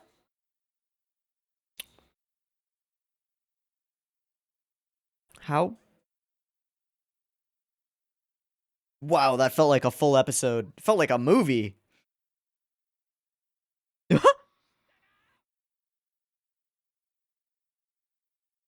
Okay.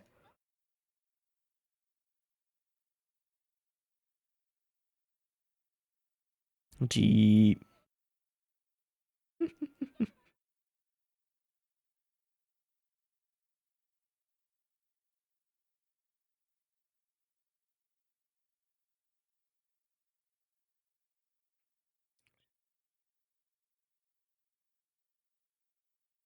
I couldn't read it. Damn it.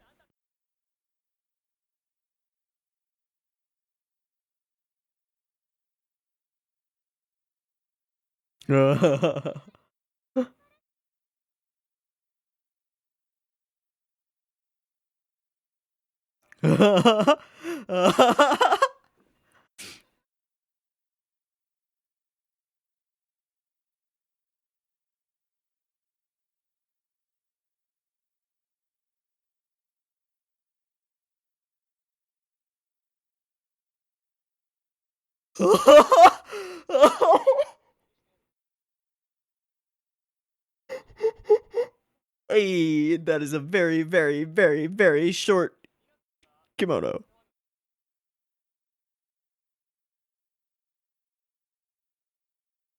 Of course.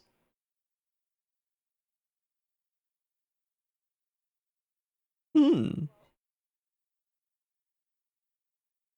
Hmm. No translation. Looks like I'm wearing a wig. Oh. Smart. And thank you.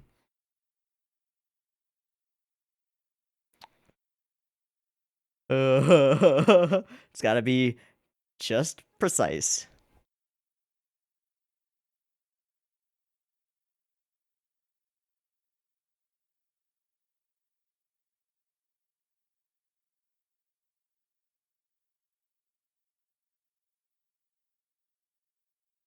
iPod.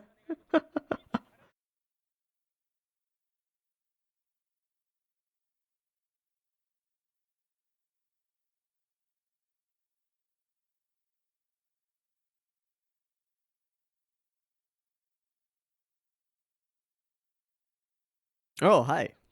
Took me a second to find her. Always.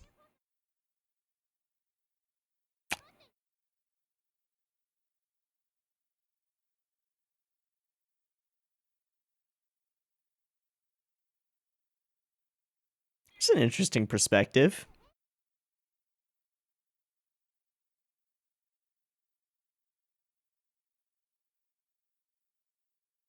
Sure was.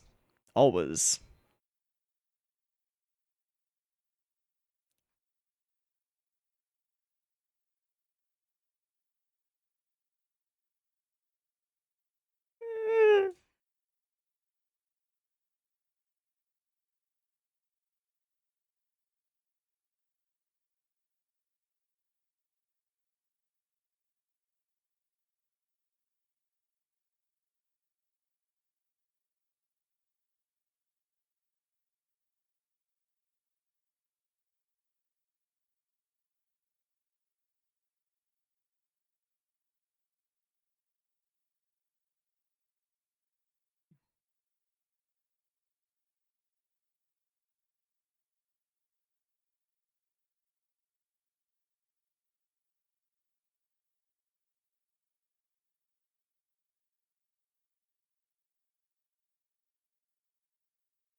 Uh-oh. Kafka is becoming a cult leader.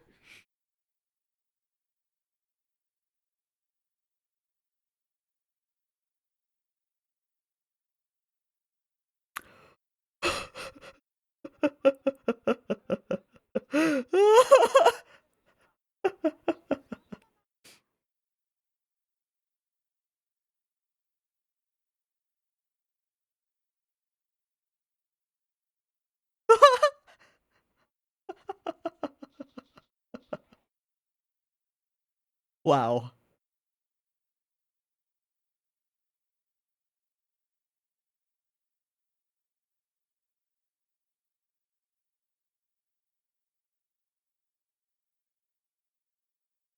All right, let's see this again.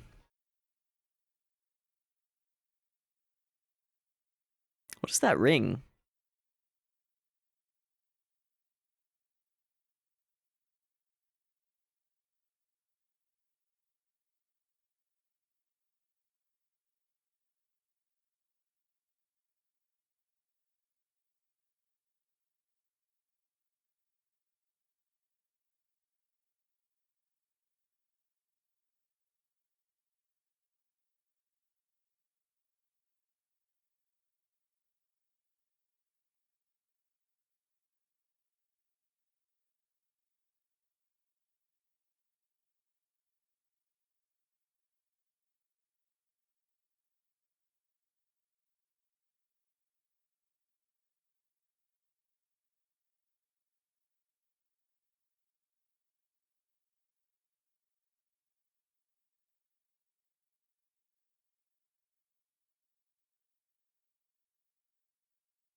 In the tallest tower?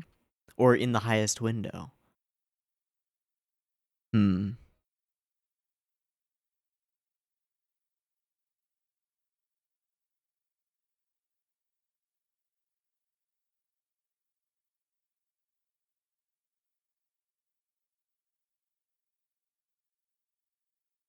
What? Whoa. And playing shogi? Whoa. Uh.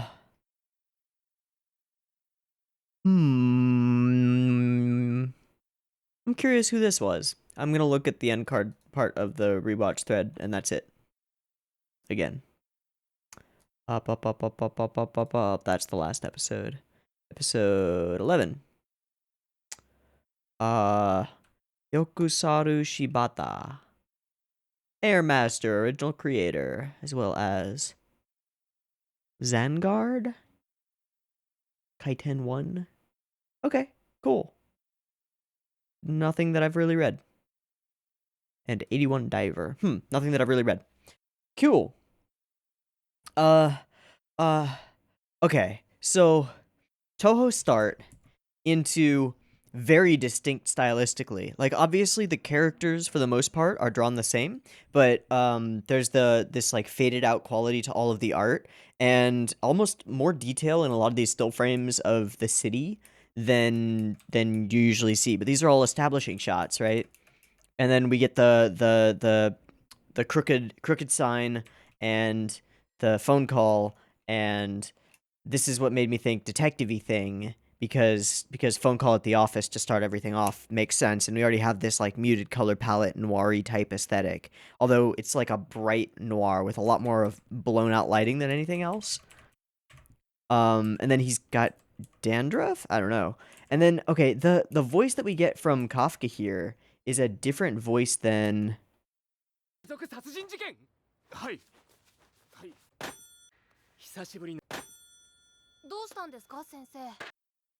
like it sounds like it's the same voice actress, but doing the kind of voice that she would do for like a young boy, you know?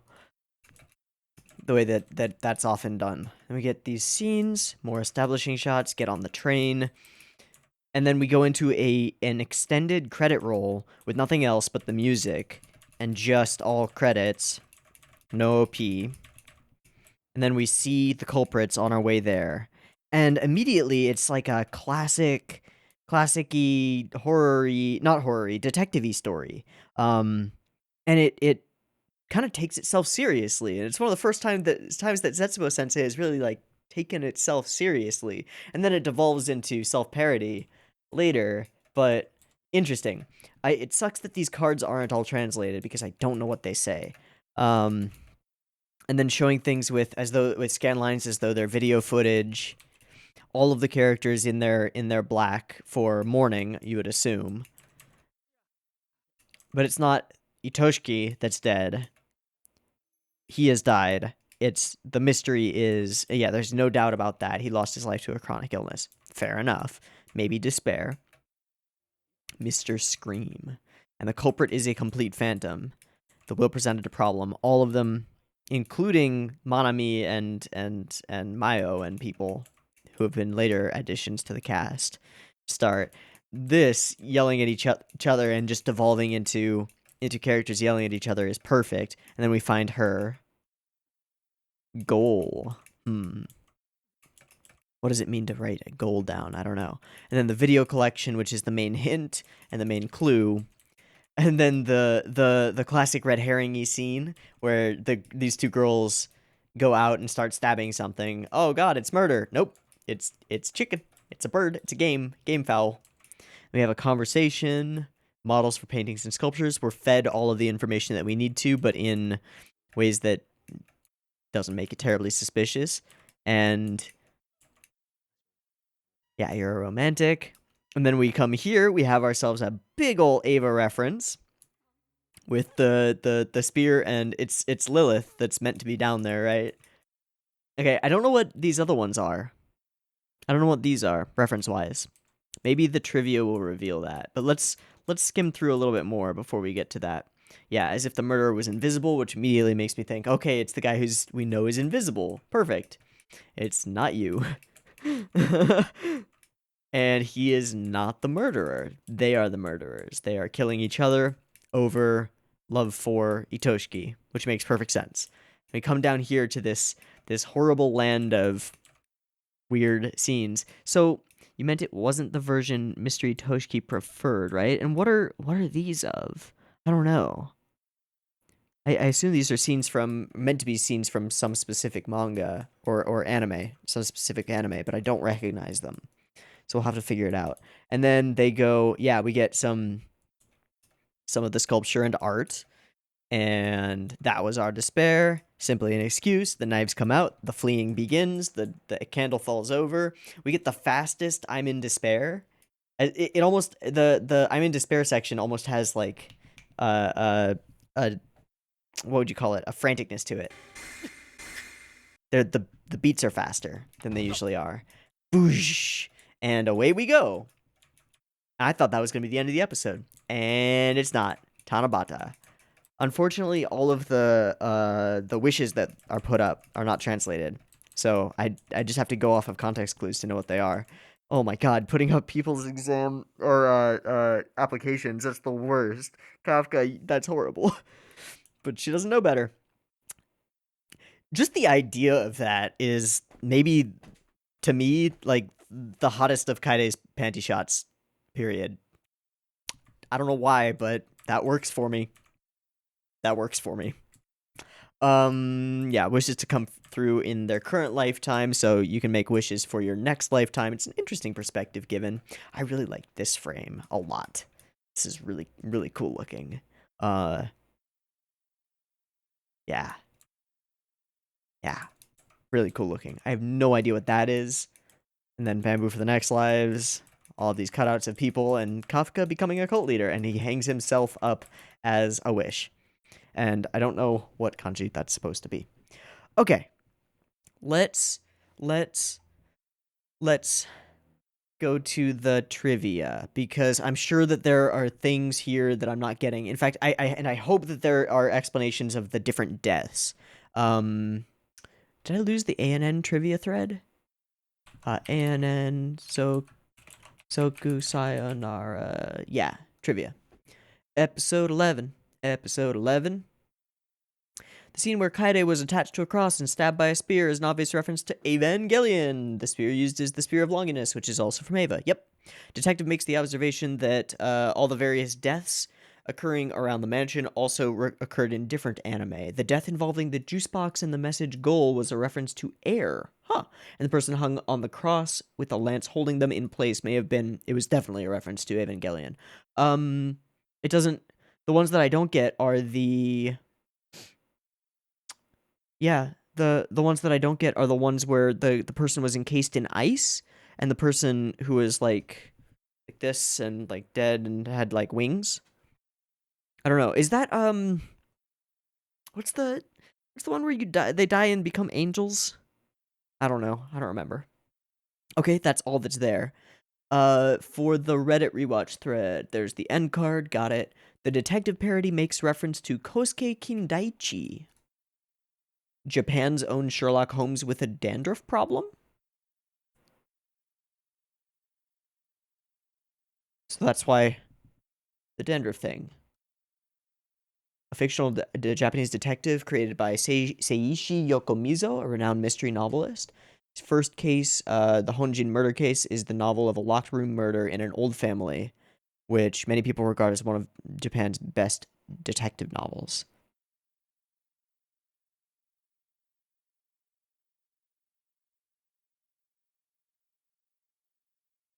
And apparently he makes some appearances in Lupin at some point. Okay, I'm going to look him up.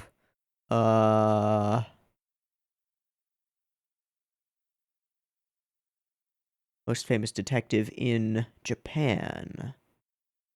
Yeah.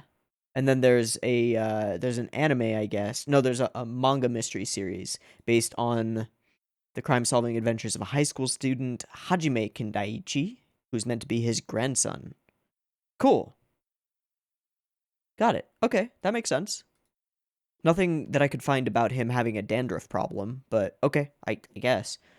An old lady was passing videos of some other anime that the other Otoshiki loved. Actually, it was Space Battleship Yamato, and the reference to the fact that the third bridge seems to exist largely to be blown off the ship dramatically. Gotcha.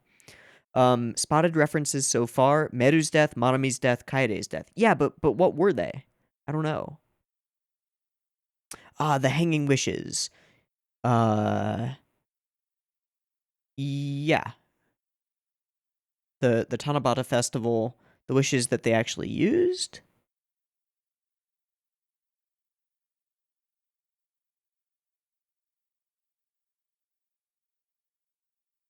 Morning Musume is a famous all-girl J-pop group. Okay. May I get together with Komuro? Refers to the failed love affair between idol singer Tomomi Kahara and producer Tetsuya Komuro. And then there are a bunch more.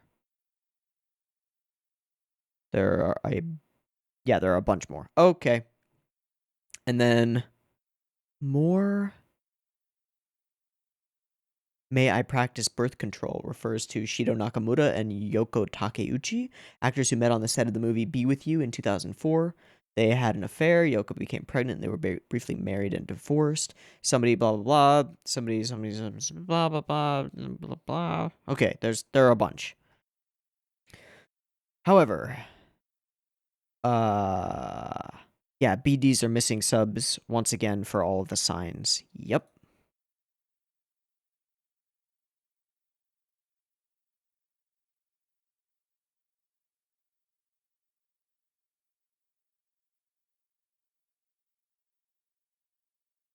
Creates a cult of herself, absolutely. And anything on the other deaths?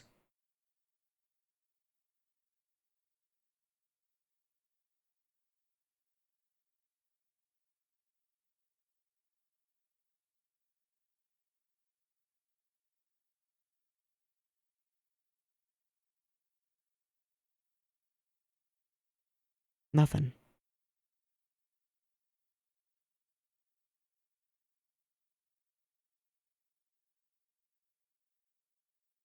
Nothing.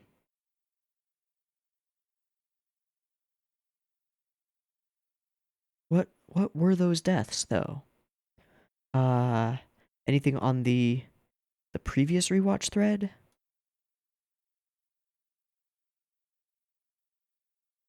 Oh, I've translated the main character's wishes. Nozomu 1, I wish to resign. Meru, I wish that people won't find out Sensei's wearing a wig. Oh.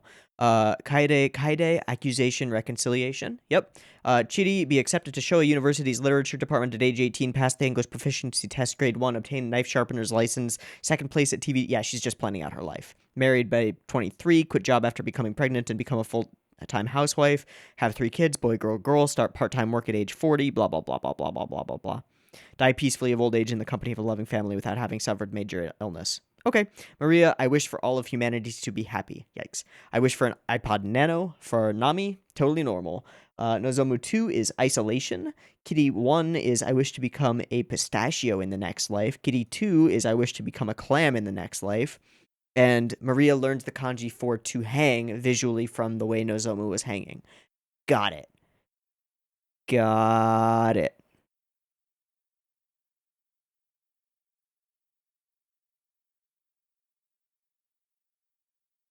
I really like that mystery section. Evangelion reference for Kaede. There aren't any for the other 2 deaths. We know that one was from Air, one was from Ava, and nobody has referenced the other ones. There's one where it's Manami and Maria, right? How were they found?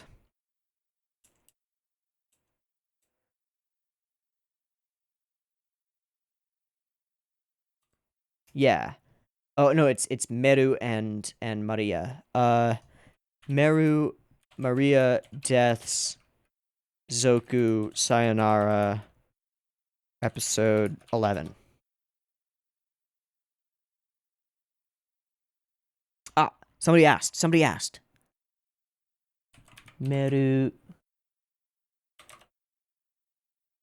I mean, both Kaede and Manami's were obvious. What is Meru's death?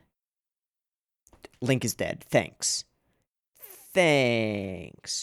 Ah, Meru's death is a reference to... And it's blank. Motherfucker!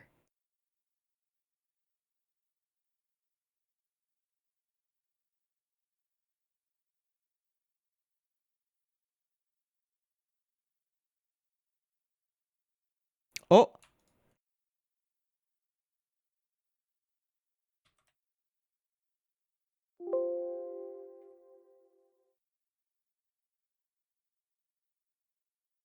Meru's deathbed looks suspiciously like the one from Sailor Moon, including her dress? Okay. Okay, I guess I wouldn't have gotten that no matter what. And I don't know what the one of her frozen in ice is. If you know what these deaths are, I would like to know what the references are, because they're gonna bug me otherwise.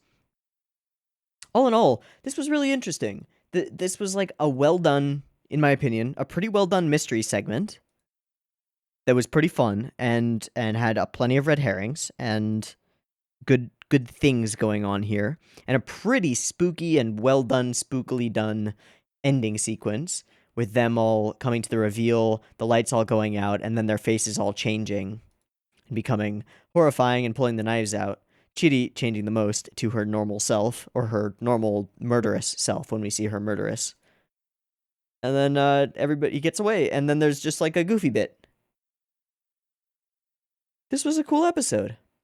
One of the most unique Sayonara Zetsubou Sensei episodes, in that it didn't go like crazy extreme. Does that make sense? I don't know.